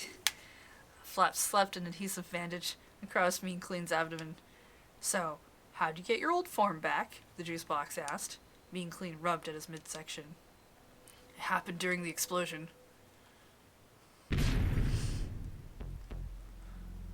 The detonation had propelled a fragment of the minivan's windshield right towards Achi's chest. Making a split-second decision, Mean Clean slipped free of the t-shirt and took the glass shrapnel in Achi's place. Why didn't they make this an anime? Achi escaped injury without knowing what saved him, and left the scene and Mean Clean behind. However you look at it, this wasn't just an accident. Someone must have planted a bomb or something. Mean Clean's face showed a mix of pain and anger. Half of his mineral water had spilled out. The water was effectively Mean Clean's blood. Having lost so much in one fell swoop, he was practically dead already. It was only sheer force of will that kept him on his feet. But the person who planted the bomb isn't the issue, Mean Clean continued. The one I'm after is whoever plotted to kill me and Achi. Flaps and Big Joe exchanged glances. Dude, someone's trying to kill you? What do you mean? Asked Flaps. Mean Clean's face grew grimmer. There was a second explosion. Someone was after us, no question about it. Neither Big Joe nor Flaps had any idea what Mean Clean was talking about. Had the shock of the explosion messed up their friend's head? But Mean Clean went on, his expression entirely serious. That shard of glass wasn't going for me and Achi. Not at first. It was going one way, then its trajectory changed mid-flight and it came right at us. That couldn't have been caused by the initial explosion. Something else exploded, just an instant later, somewhere off to the side. Big Joe listened intently, his expression vacant. He couldn't make any sense of it all. But that doesn't necessarily mean someone was gunning for you, Flaps said. I mean, couldn't it have just been a coincidence? No way, said Mean Clean. Not a chance. Well, who did it then? Asked Big Joe, and why? That I do not know. Flaps threw up his hands in defeat. Still, said Big Joe, now that you mention it, I did feel something back then. I'm sure of it. No, someone, with murder on his mind. He peered around uneasily.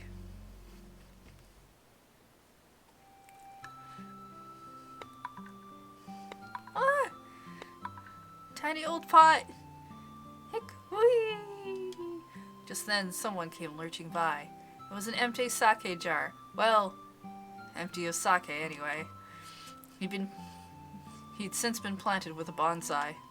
The others recognized him at once. The old fellow's name was Hooch. He was a slovenly drunkard, but also a walking encyclopedia of Shibuya, widely trusted by the trash of the city. Been drinking since noon again, old man? Big Joe rolled his eyes. Nah, lately I've been sticking to sweet potato shochu, Hooch informed him, his excuse completely failing to serve its intended purpose. Has done wonders for my bowels. His toothless guffaws reeked of booze. Look, this is no laughing matter. Someone's trying to kill Mean Clean and, dude, you stink. Big Joe wrinkled his nose at a brand new stench. You just let one rip, didn't you, old man? Oh, my apologies. Like I said, wonders. Whoa, hey, you didn't need to rumble the controller for the fart. Gross. As he chortled, Hooch let out another long and noisy olfactory assault. It's been a long time, old man, Mean Clean said. The smile disappeared from Hooch's face as his eyes slowly focused on the water bottle. Mean Clean? I thought you went into retirement. Yeah, I'd seen too much trouble. Why you back then? To look for more. Hooch's expression stiffened. There's something you gotta hear, Mean Clean. Listen well. But Hooch didn't get a chance to finish. With a steamy hissing sound, a long, slender something came reaching down from above. It was a green tentacle. What in the what? The tendril wrapped itself around Hooch's body. Old man! Before Mean Clean could move in for the rescue, Hooch was lofted into the air. That looks like just the green thing we just saw earlier, Flop shouted and pointed. Hooch was receding into the distance. There was nothing Mean Clean and the others could do. You will all die. We'll become trash. You circle back around, who bear the seal? The voice seemed to come out of nowhere, and it vanished just as quickly. Only the scent of gas, which had passed, lingered behind. What the heck? What was that? It all happened so fast. Hooch had been snatched away before Mean Clean and the others could even react. You will all die. You will become trash. That's what the mysterious voice had said. Given the murderous vibes Big Joe had felt at the scene of the explosion, and the threatening voice, there was only one logical conclusion. Oh, please, I want to know what this logical conclusion is. There's no doubt about it, Mean Clean said. Someone out there is trying to kill me. No, trying to kill us. He stared fixedly up into the sky. Afraid that they'd be attacked by the green thing again, Mean Clean and his companions decided to relocate. They needed a place with good visibility, so they couldn't be taken unawares. Someplace open, with a view in all directions. Someplace like a roof of a building.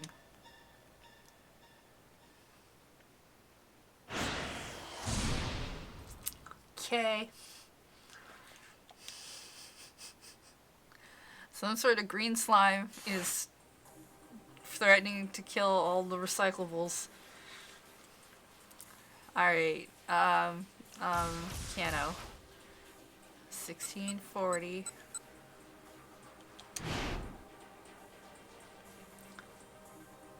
South Hill in blue text.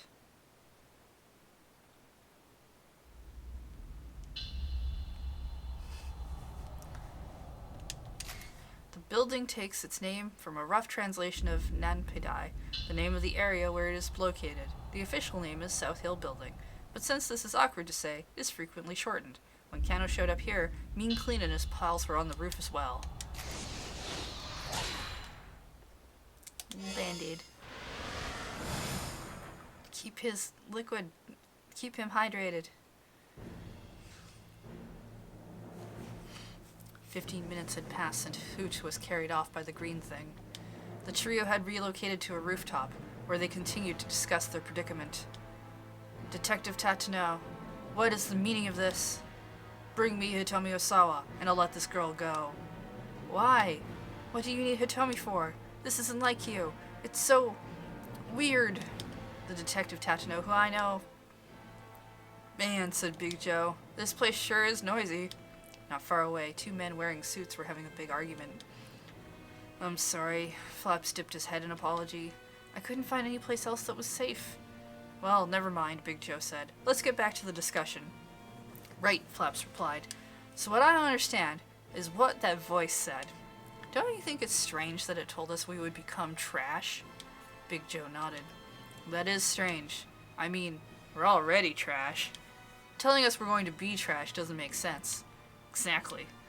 I know why someone's after you though, dude, Big Joe told Mean Clean. Think about it. You're the hero of Shibuya. Bad guys always go after folks who are on the side of justice. But Mean Clean remained silent, lost in thought. You who circle back around, who bear the seal. What did that mean? Those phrases had to refer to them somehow. Big Joe, Flaps, Hooch. I mean, I assume the seal is just like the recycling arrows. Although, maybe not on Hooch. A sake cup, he might not have that.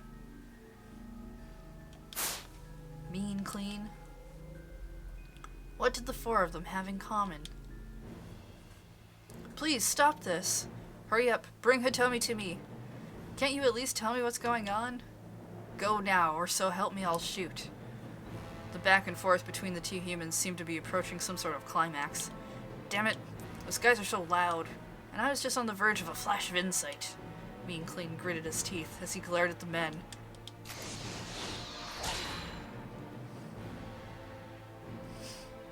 I don't need to use this jump, do I?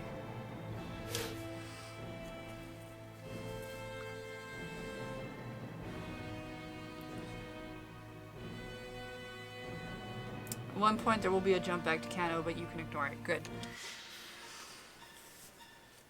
Hey, is that it? Big Joe cried out, pointing at an elliptical object in the sky. Is that the thing that attacked Hooch? Mean Clean and Flaps looked where he was pointing. But right away, they shook their heads and slumped their shoulders in disappointment. Nah, Flaps said. That's just a blimp. A blimp? Big flying advertisement, basically, Flaps explained proudly. They float through the skies above the city promoting things. Big Joe went red in the face. I knew that. Don't act all superior just because you know stuff. I wasn't acting superior. Yeah, they all have a recyclable logo on them. Shut up, you wimp. Wimp? You know, there are some things it's just not nice to say. What's with you? Acting all high and mighty. You're just paper. Pulp? I'm made from pulp, technically speaking. As the two argued, Mean Clean's mind wandered. You who bear the seal. You who bear the seal. When the world did it mean? He felt like he was overlooking something important. If only he would look at his friends' butts. A mark. A seal. What did it mean? Bah, huffed Joe. Don't try and act like you're anything more than a dumb kid. Hey, you know, Big Joe, it might do you some good to learn a little more about the world if you want to get by. The two were still at it, harder than ever now. Alright then, smarty pants, Big Joe pouted. How is that there blimp able to fly? Heh heh, Flaps chuckled, a grin spreading across his face. Allow me to explain. That blimp is filled with a large volume of gas, specifically a non-flammable gas called helium, which is a buoyant gas that makes up 0.0005% of the Earth's atmosphere, used to provide lift in balloons, blimps, and dirigibles. Hydrogen gas is more buoyant, but helium is far safer because it is not flammable. Some have attributed the 1937 Hindenburg disaster to the fact that American-sourced helium was rejected in favor of hydrogen gas used in the doomed craft.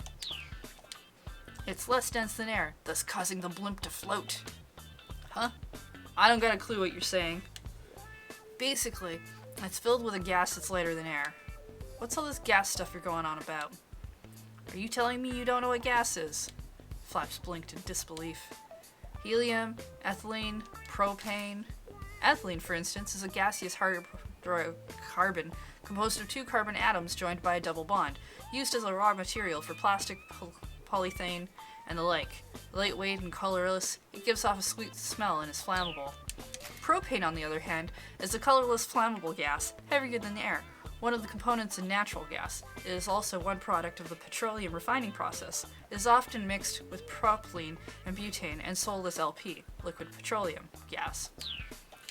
Those are all gases that exist here on Earth. They can be lighter than air or flammable, and they're used for all kinds of things. Big Joe appeared to be understanding less and less, his face twisted into a grimace. Okay, Flaps said with mock patience. I'll make it easy for you. You know what farts are, right? Well, they're gas too. Methane gas, and methane is a colorless, odorless gas used as fuel for consumer and municipal applications.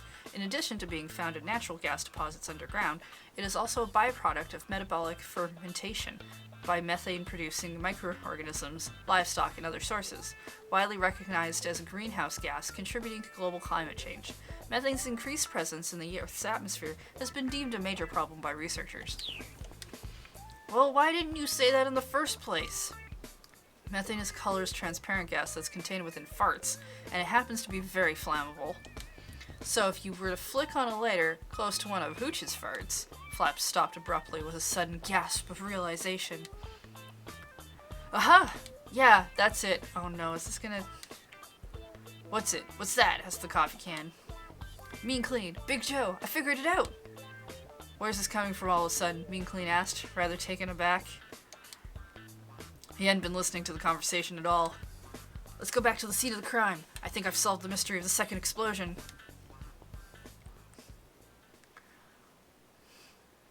The second explosion is gonna have been caused by some sort of weird fart or something, isn't it?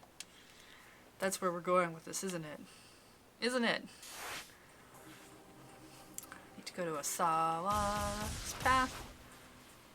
1640.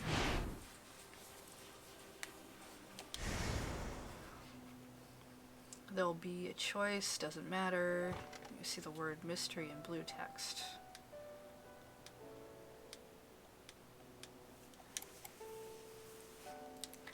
There's a lot of fart facts in this story. I mean, a lot of gas facts. Not all of that gas makes farts.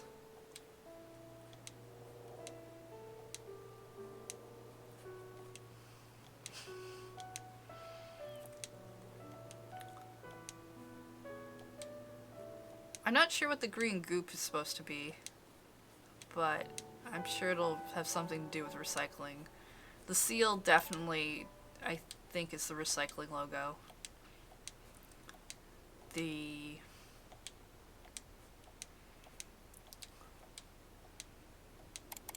But I'm not certain. I feel like it's gonna relate to gases. We've got 2 more sections of this story, so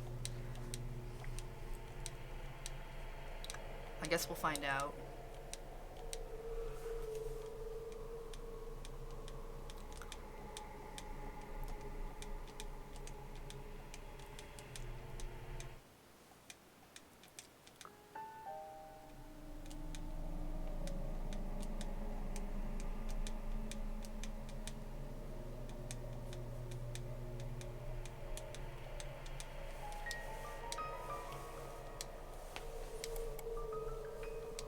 It's 12, so we should be able to finish this story pretty easily. Maybe do one of the other scenarios. There's supposed to be 2 others, according to the achievements. One called Conspiracy and the other one called True Conspiracy. And you need to do them in order. Did I skip Mystery?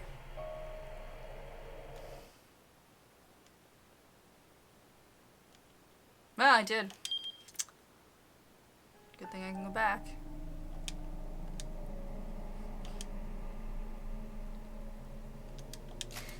Something difficult or impossible to explain, an enigma. You see plenty of books titled The Mystery of Such and Such, or The Secret of Whatever on bookstore shelves. But when you read them, you're invariably disappointed by the mystery not being that mysterious after all.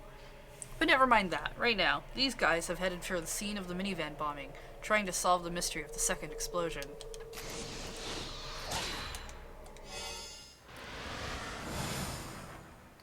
Accidentally skipped the mystery. Whoops. The mystery of the second explosion had been solved. At Flap's suggestion, the three friends had returned to the site of the minivan blast. Right. Of course. Flap scratched his chin and nodded as he eyed the scene. Look, just explain what's going on here, Mean Clean demanded. No big words, added Joe. Flaps was too obviously enjoying his little detective act. Take a look right here, if you would. Flaps pointed to the drainage ditch at the edge of the street. Big Joe peered into it. Ugh, that reeks. It smelled like rotten tobacco. What you're smelling is hydrogen sulfide, which is a gaseous compound formed of sulfur and hydrogen. It produces an unpleasant smell that irritates the mucous membranes of the eyes and nose. It is harmful to humans. Breathing in too much can kill you, and has been designated a specified offensive odor substance under Japanese law. Prolonged inhalation can damage the olfactory senses, with a risk of permanent loss of smell. It's produced and released alongside methane by food waste. What about it? This place doesn't usually smell anywhere near this bad, Flaps explained. But for some reason, today it's really foul. Which means... You're still following me, right? The others just stare there, staring at it blankly. Right. Okay, anyway, along with a large volume of hydrogen sulfide, there's also a large volume of methane gas rising up from this ditch. So, what happened, you see, is that flammable methane from here was ignited by flames from the minivan explosion, triggering a second explosion. The others just stood there, staring at him even more blankly. Now you're probably wondering, how is it that I realized all of this? Hold on a minute, Mean Clean grumbled. If what you say is true, then it was just a coincidence that a piece of windshield glass came flying at me in Achi. Yes, Flaps said meekly. That's right.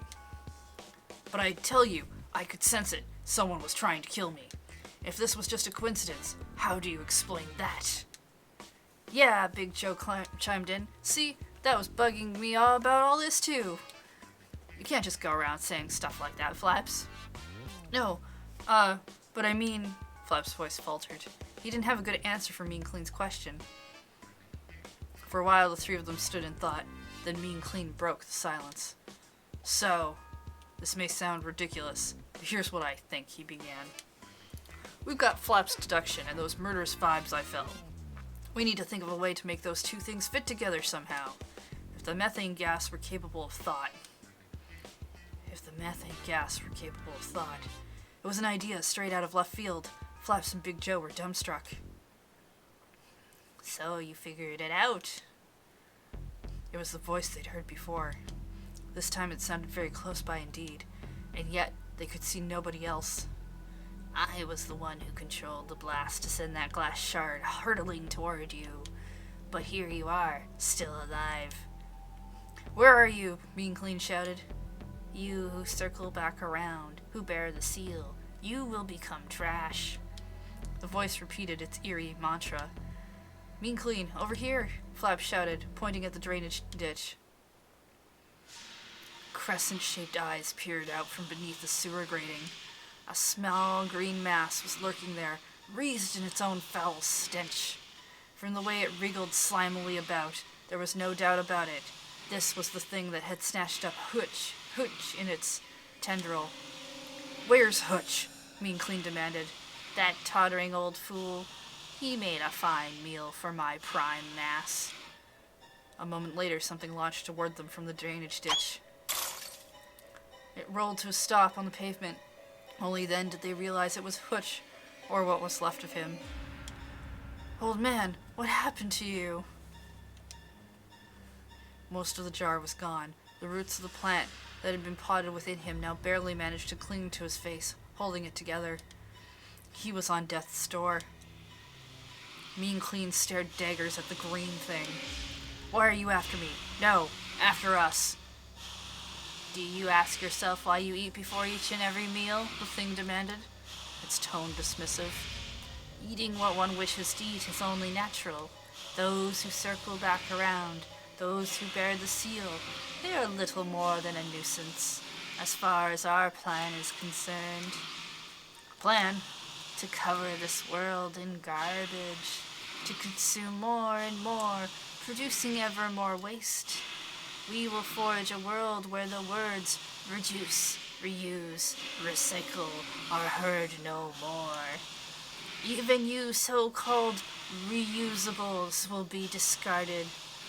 You will become trash in the truest sense. You will become one with us. Be thankful. The green thing snickered and flashed a set of jagged teeth. Resist all you like. You are doomed to fail. As long as rotted food waste exists, we will proliferate and grow. The green thing slowly began to emerge from the sewer drain. My prime mass is steadily expanding, devouring the trash strewn around the city.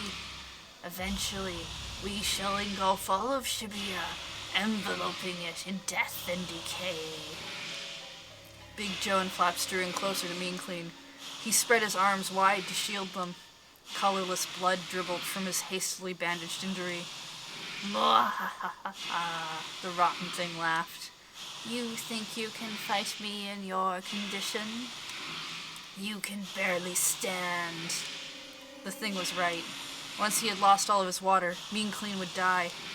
If he tried to fight this monstrosity now, he would never survive. You three will make a tasty snack. Time to die. And with that, the green thing rushed toward Mean Clean and his friends. Eek! Flap shrieked. Suddenly, with a sound like a watermelon splitting, the green mass disintegrated into tiny bits.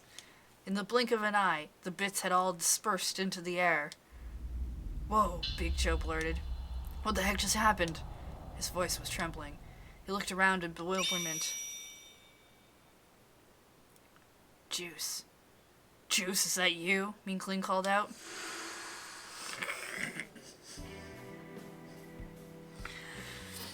On the rooftop of the building across the way, something glimmered in the afternoon light. They saw a bottle body, clad in a trench coat.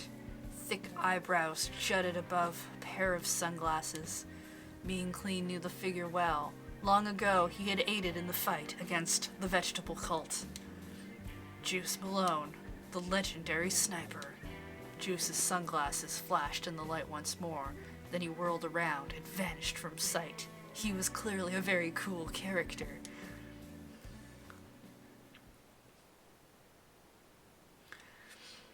Old man! Mean Clean and the others rushed over to Hooch's fallen form on the pavement. Hey, hang in there! Mean Clean, is that you? Hooch's voice was dry and raspy. I'm done for. Don't say that! It's alright. I know my body better than anyone. They gazed at him solemnly. It was remarkable that he had lived this long, given his grievous injuries. Mean Clean, there's something I need to tell you. Hooch struggled to get the words out. Mean Clean nodded. I've been wondering what you were going to say earlier. Hooch nodded weakly, somehow. Now, listen well. Mean Clean, you... Mean Clean held his breath.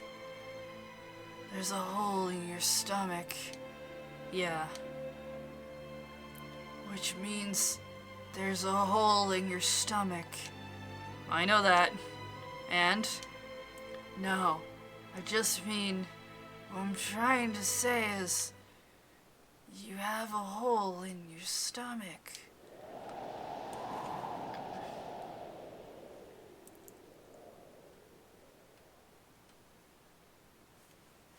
A long silence fell, which quietly breathed his last.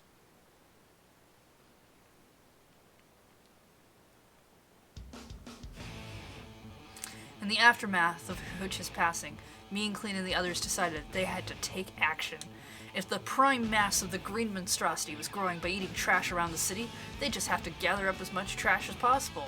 That should halt the thing's growth, reducing the threat it posed to everyone.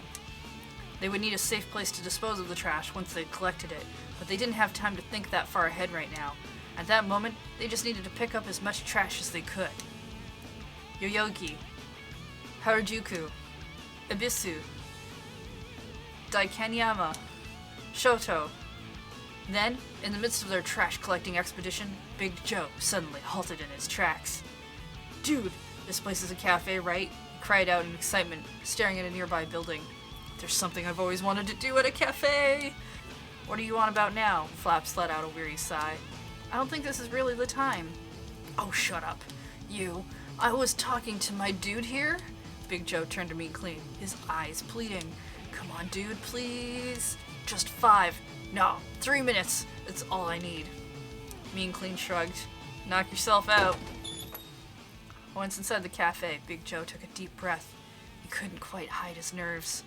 He looked over at a waitress busily bustling about. Excuse me, 1 coffee, please. Big Joe grinned at the others. Man, I've always wanted to try coffee that wasn't from a can.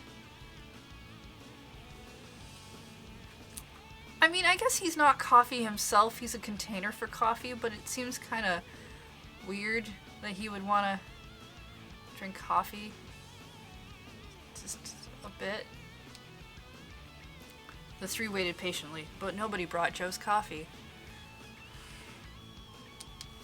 They sure are taking their sweet time, Mean Clean grumbled. Yes, this has been taking far too long, Flaps said. Maybe she didn't hear your order? He peered at the waitress dubiously. Guess you don't have much choice, said Mean Clean.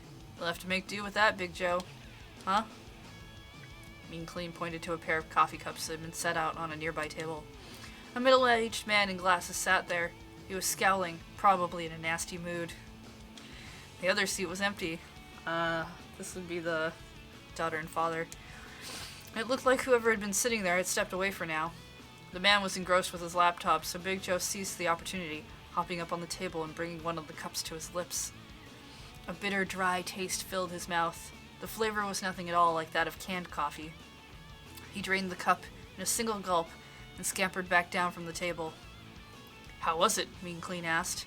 Big Joe had a distant look in his eyes. So that's what real coffee tastes like, he said. Just then a woman returned to the empty seat, staring in consternation at her cup.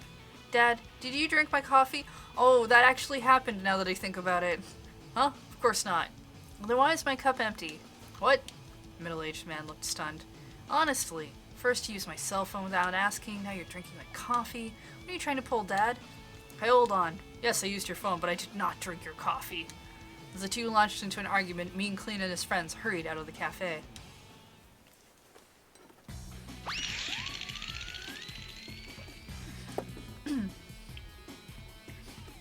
The trio split up in order to gather litter from all across Shibuya. Garbage was lying all over the place. There wasn't much need to search. Half-eaten slices of bread, half-drunk bottles of juice, banana peels, apple cores, cup noodles, hamburgers, ice cream, gum, candy wrappers, fried chicken, fish bones.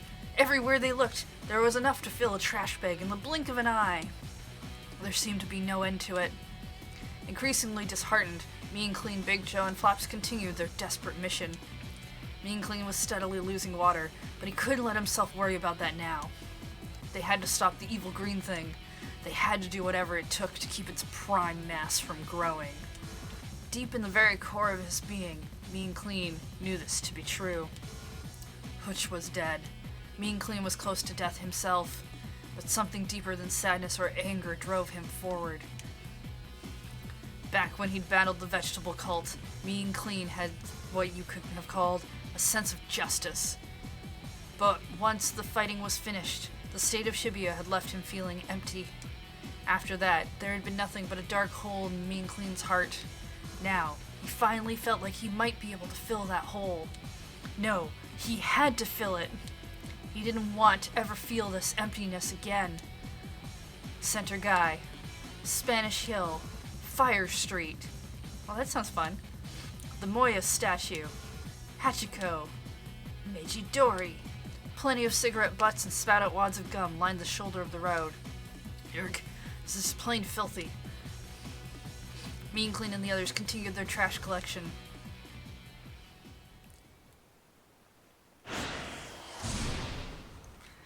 Alright, I guess we're up for the conclusion. Achi's Path. 1705.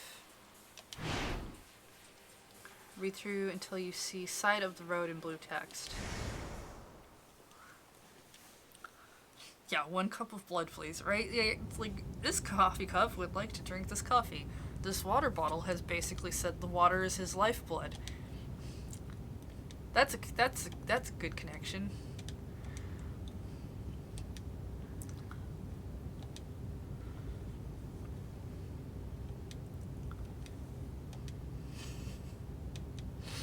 Weird little story. Kind of wish the whole thing was animated.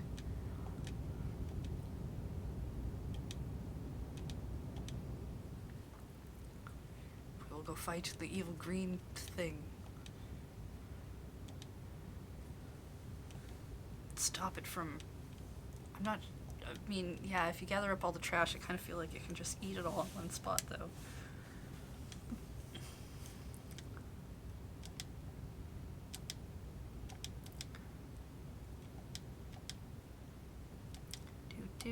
Side of the road, where are you? So is it like a compost heap? It could be.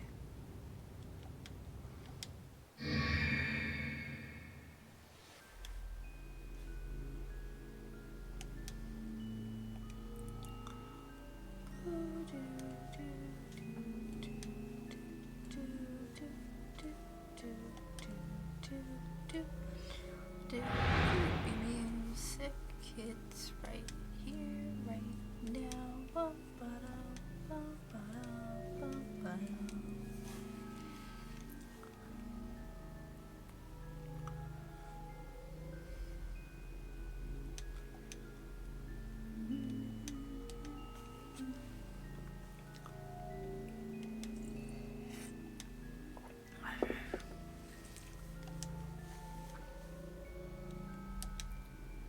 I am actually really curious to see how this plays out now, though.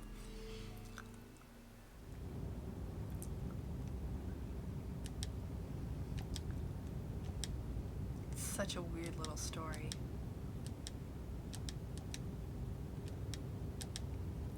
Come on, where are you hiding?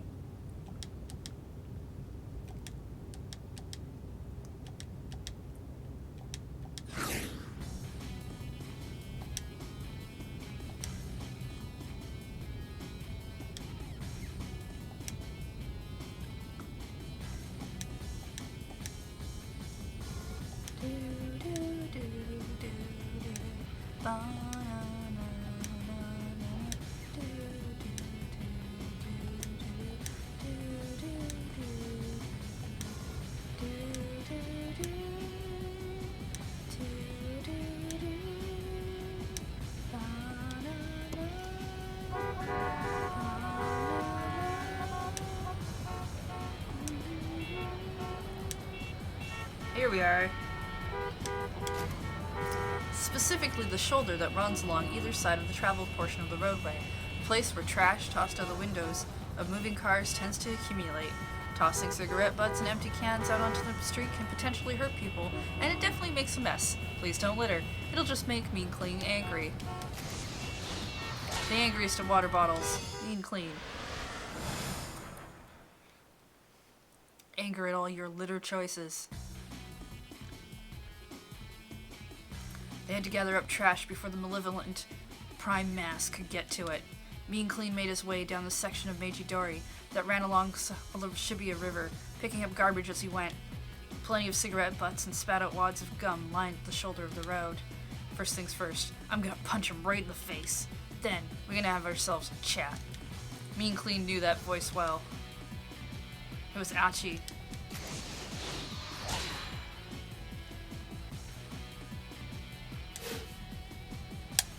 The girl called Hitomi was by his side. They were with some tall foreigner in sunglasses. Don't let your emotions get out of control. Your father might not be one of the key players in this case. The man with the sunglasses spoke with cool authority. Achi gave him a steely-eyed glare. The situation looked pretty tense. Mean Clean called out to Achi as he headed on his way. I'm not sure what's going on, but hang in there, buddy! You and me both! Owen Don moment.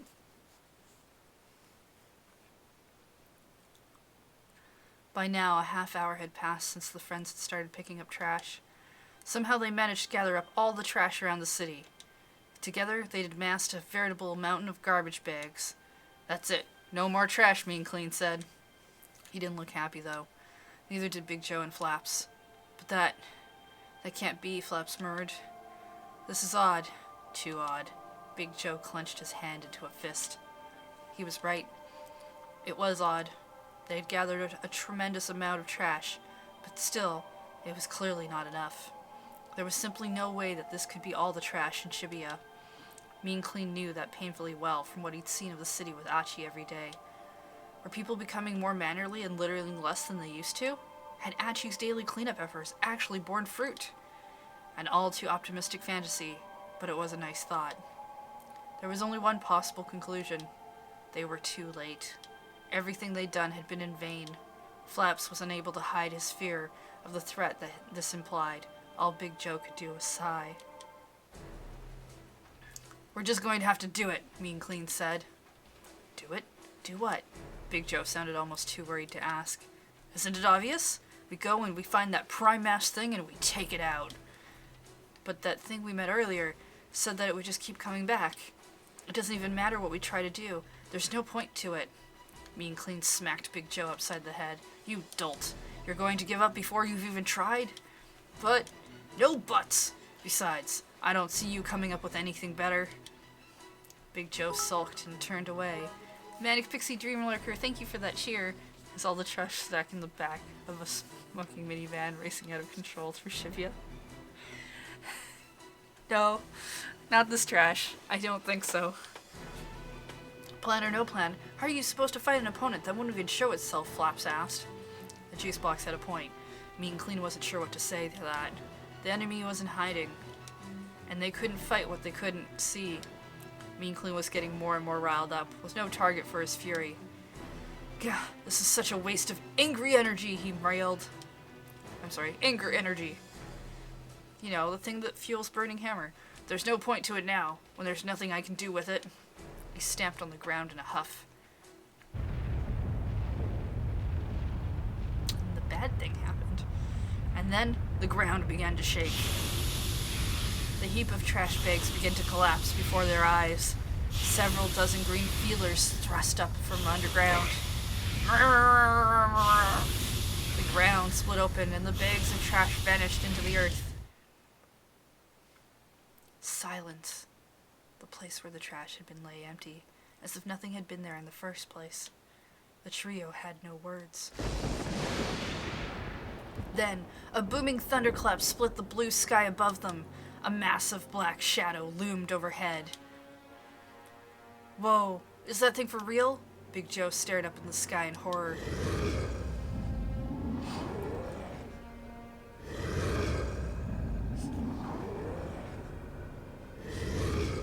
Hi, Rocket John.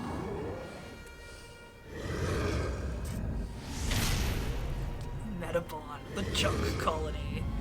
The monstrosity drifted between the buildings. It was huge. Too huge! As they watched, it slurped up the green mass from underground. Continuing to grow, there seemed to be no limit to its size. I'll handle this, big dude, Big Joe told Mean Clean. He adopted a fighting stance. Flaps, take him and get out of here. No, I can't let you do this. Heh, that thing may be big, but it's all soft and squishy. Don't worry, I'm made of metal. Big Joe leaped high into the air, launching himself at the monstrosity. The instant he impacted the mass, he was sucked right in. There was a metallic squirk as his body was crushed. Big Joe!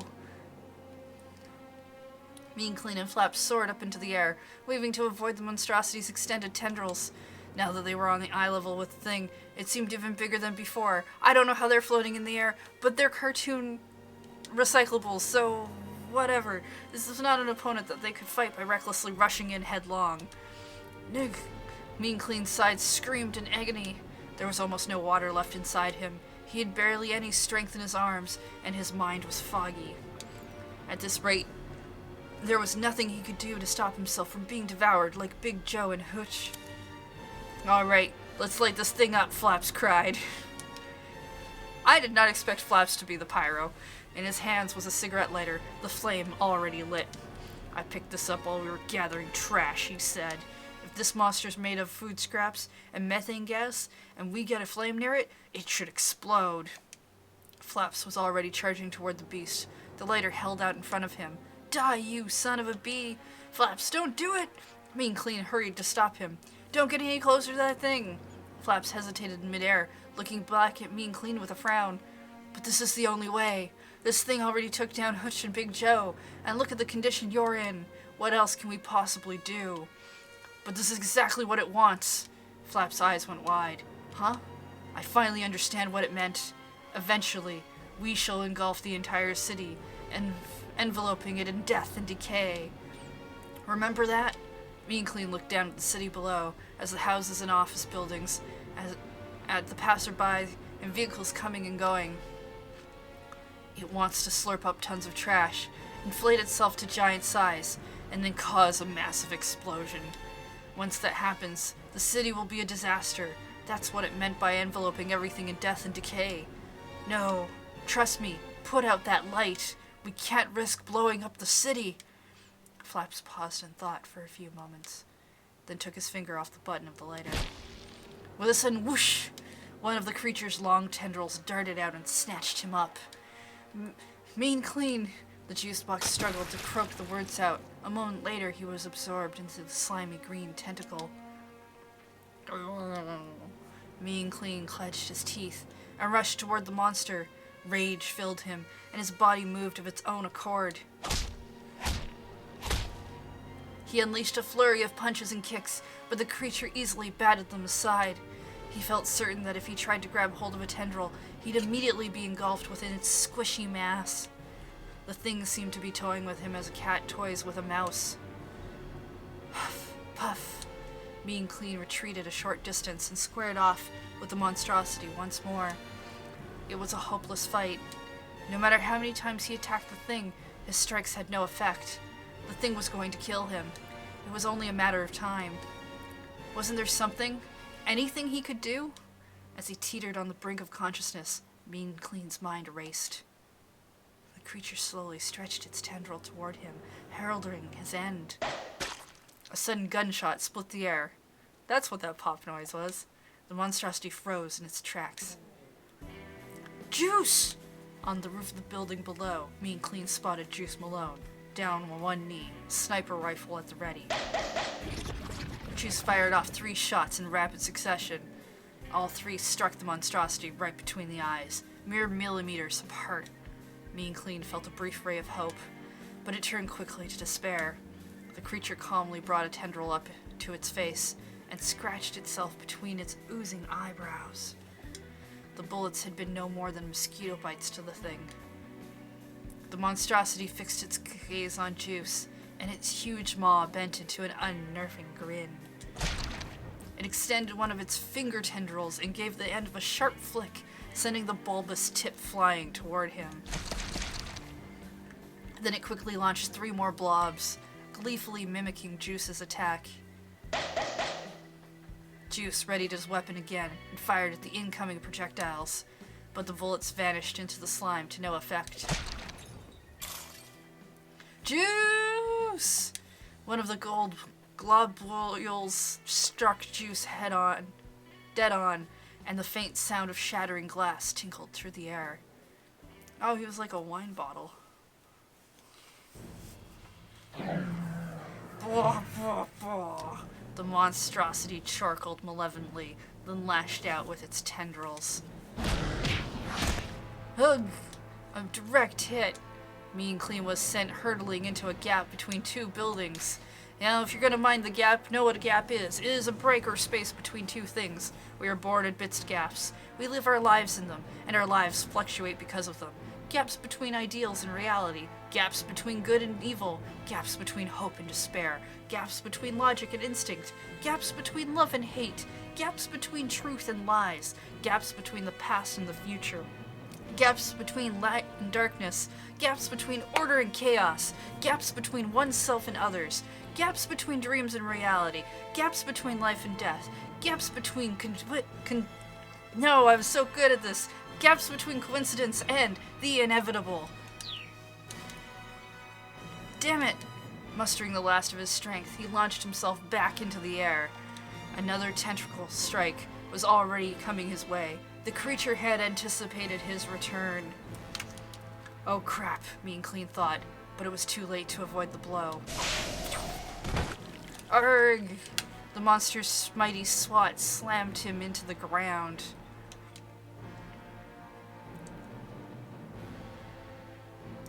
The bandage on his belly came loose, and the remaining water inside him began to dribble out. Soon, he would lose the last of it.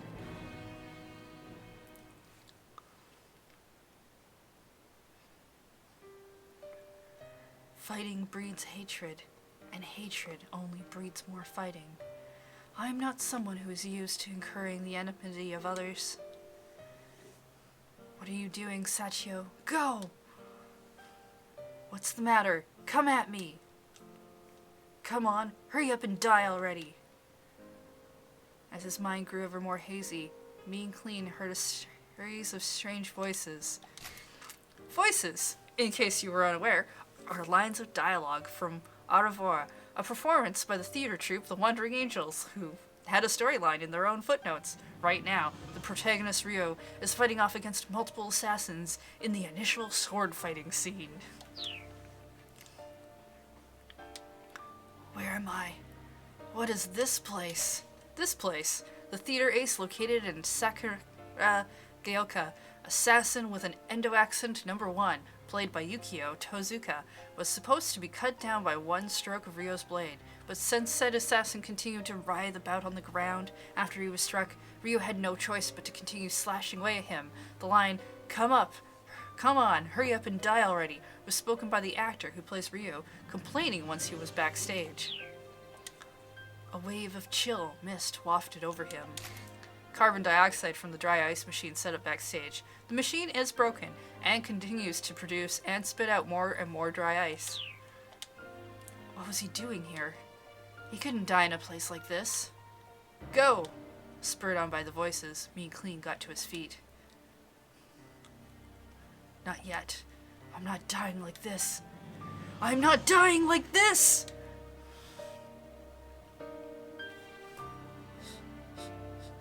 Of course, the dry ice machine filled his bottle back up and that's all. Everything's fine. Mean Clean wobbled his way back up into the air. He was battered from head to toe. The odds were overwhelmingly against him. Yet a hint of a smile came to his face. I will do this. Just you wait and see. The wave of cold from earlier had caused clumps of whitish ice to solidify inside of him. Face me, he called out to the green monstrosity. I'm gonna kick your ass! The creature let out a roar and moved to attack. Foul tentacles lashed at Mean Clean from every side. He chose one of them and launched himself bodily toward it. Rag! The violent impact knocked him senseless and sent him sailing in the direction of Shibuya Station.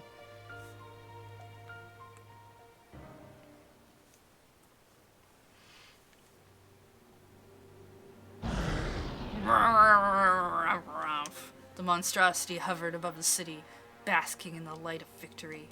Now, no one was left to stop it from turning Shibuya into a wasteland. It spotted some power lines and reached out a feeler toward them. It was ready to blow itself up. Shorting out the lines would send up a shower of sparks. It would only take one of those sparks for the creature to turn Shibuya into a blasted ruin. Slowly, the monstrosity extended its tendril. Its fingertips had mere centimeters further to go. Then, the dirty waters of the Shibuya River were split in two, and something came rocketing up from within. This ain't over yet. It was Mean Clean. River water filled him to the brim, and he surged with vitality. He pointed sharply at the monstrosity. You didn't realize what I was doing, did you? I wanted you to knock me into the river. The creature glared at him balefully. He pulled back the tendril that was reaching for the power lines and swung it like a whip at Mean Clean. Juice! Mean Clean shouted as he nimbly dodged the attack. Juice! If you're still alive, answer me! Almost at once, a gunshot rang out. Juice was down there on the rooftop below. Green ooze had consumed part of him, but he'd somehow managed to cling to life. Shoot! Mean Clean shouted. Shoot me! Juice raised an uncomprehending eyebrow. Do it! Shoot me! It's the only way! Juice hesitated for a moment, then lined up Mean Clean in his crosshairs. Grah! The bullet punctured Mean Clean's body. More! Shoot me more! He strained and stiffened in order to keep the bullet lock in place inside him. Shoot! Shoot me, Juice! He winced with pain as several more bullets struck him in the belly and back. It took all of his might to keep them from blasting right through him. All right, preparations complete. Mean Clean lunged for the monstrosity. Brah! The monstrosity bellowed, his toothy maw yawning wide.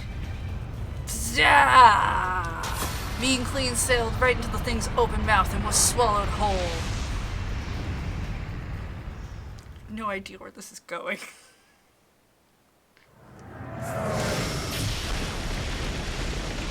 Okay. A moment later, the monstrosity ruptured open with a stupendous sound. Its scattered remains dissolved into mist and vanished into the air. There hadn't been an explosion. Its insides had simply swollen and expanded until they couldn't be contained.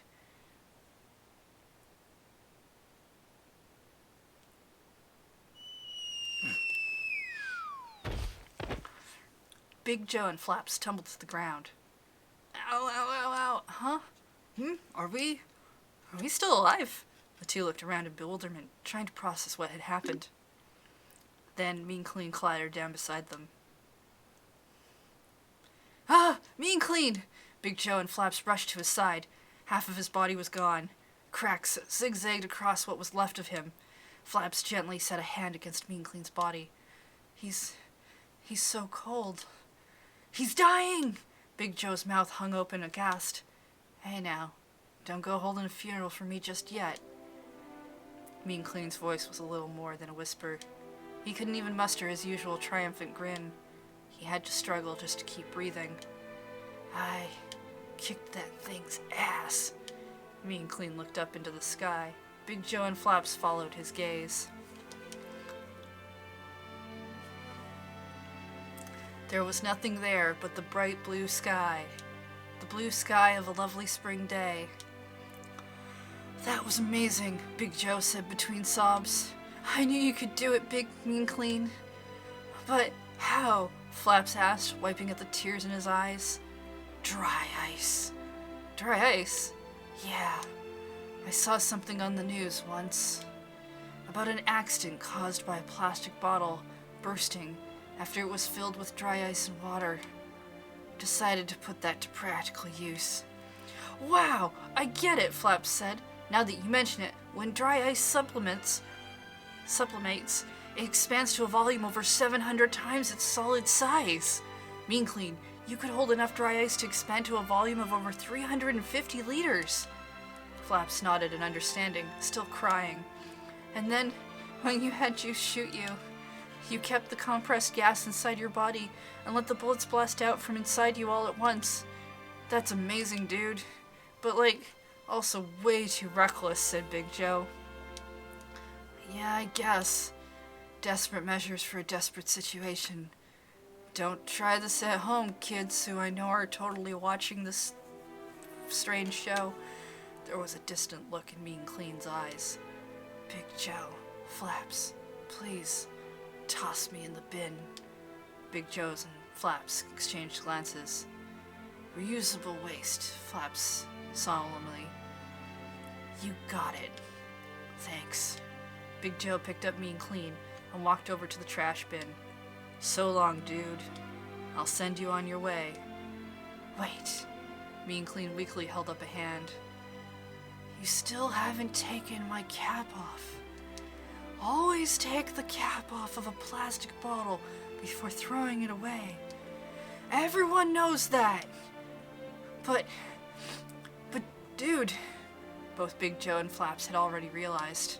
If the cap were removed, the fine cracks running through Mean Clean's body would break it apart completely. That cap was the only thing keeping their friend together.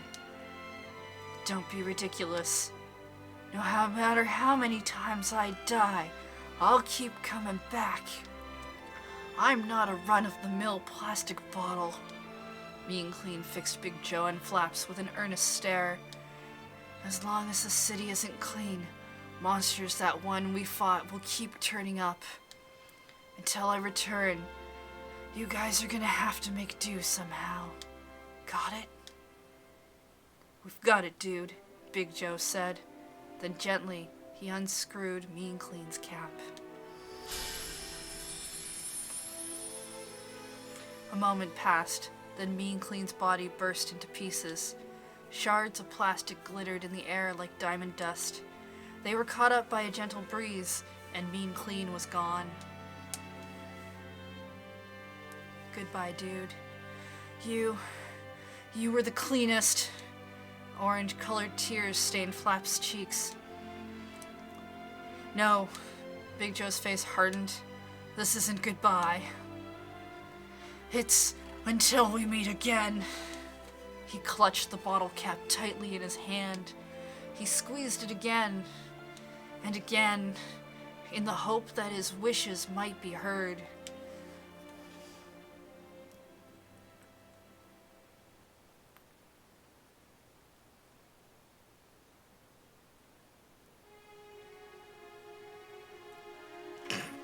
I just realized that's them. There is another face to the city when you casually gaze at its sights. Amidst all the normal, everyday things, there are stories that nobody has told. Now some of them have been heard at last. Today has been a day for many stories, which I hope will live on in someone's heart, until the day we meet again. Hechimaru.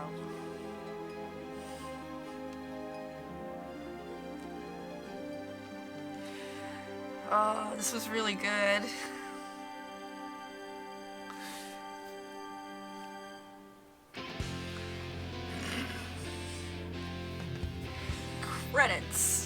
guess you do need credits for this part.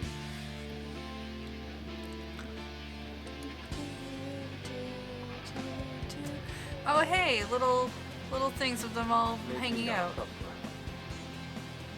4-6 shooting begins. This is cool.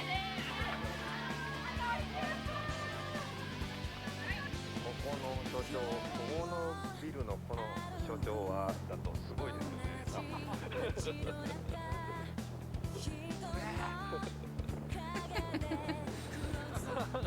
おっさん、起きろ。いいよ。さあ。はい、カット。はい、ここまで。はい。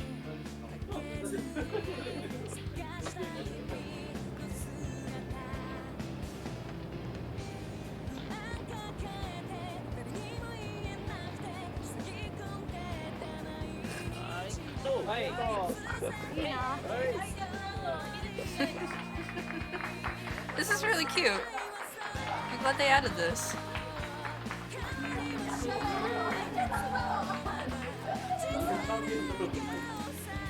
メイキンはすごく売ってます。はい。はい。バッチリです。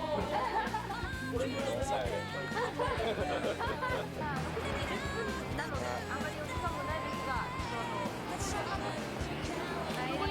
と。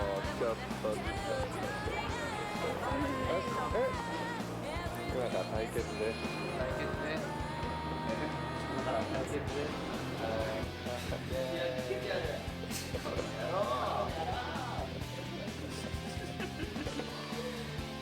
They had to blur out a Darth Vader mask.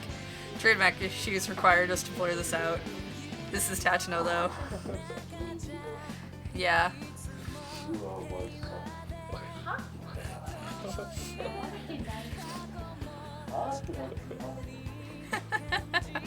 Cute. はい、じゃあ、片付ください。はい。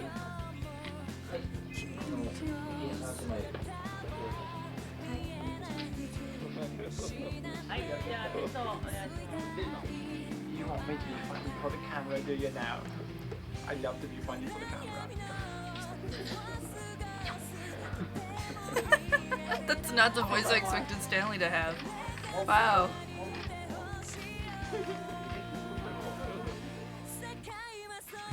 Neat.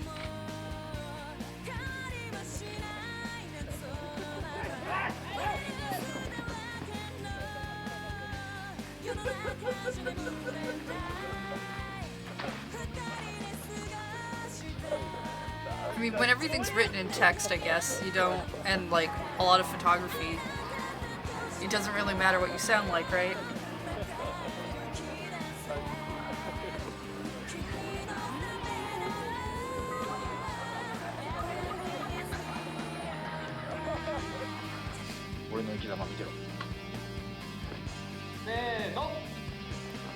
Oh, cool.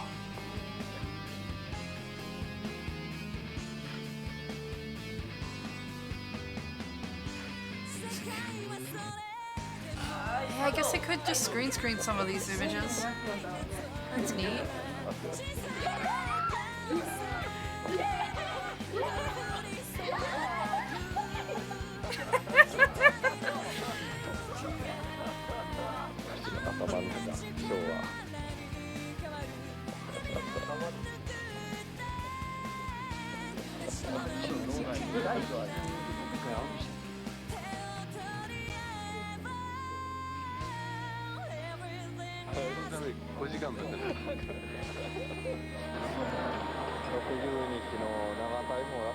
$60-day journey.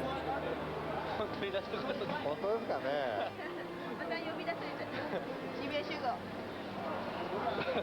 そういう疑いの目で。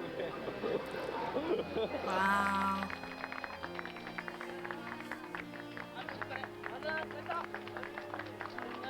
Aw, they're all so cute. I have no idea if a 60-day shoot is a long or a short shoot. I mean, that would be incredibly long for anything that I work on. It definitely looks like they had a lot of fun, though. That is so cool.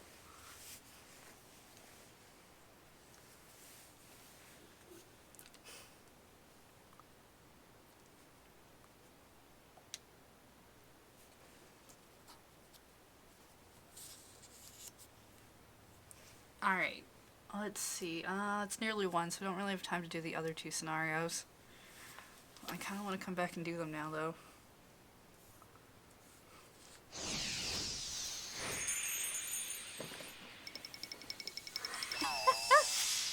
Golden bookmark. Okay. I guess that's so I can see that without having to unlock everything. If I want to. Being clean, door added to bonus content. Now there's 2 more scenarios that we can technically do. And then I think that's pretty much everything. So where does that put this?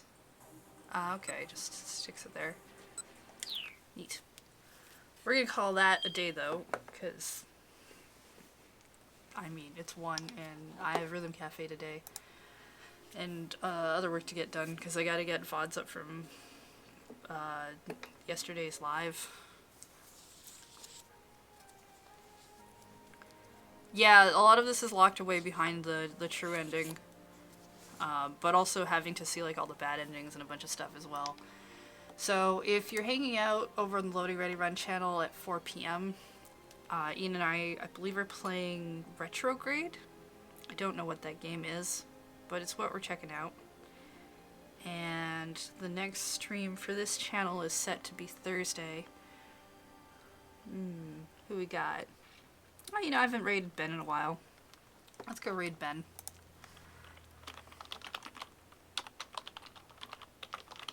We'll say hi to him. He looks like he's playing some sort of Pokemon challenge with Heart Gold, Soul Silver, which I do like. Those are among my favorites of Pokemon games. Yeah, so our next scheduled stream is Thursday, 6 p.m. I kind of want to see what these last 2 scenarios are, so maybe we'll just play this game one more time and do that. And then I'll need something new to play, so I'll take a look. Should have time sometime this week to figure that out. I just have a bunch of editing I have to get done at work, so I haven't really done much else in terms of anything other than geek out about Hollow Knight with Corey, because I know she's been playing the game at home. It makes me very excited. So I'm gonna go now. Thank you for hanging out, lurking, chatting, subscribing, cheering. I hope the game has been fun for you as well. We're gonna go raid Ben, and then I will see you all later.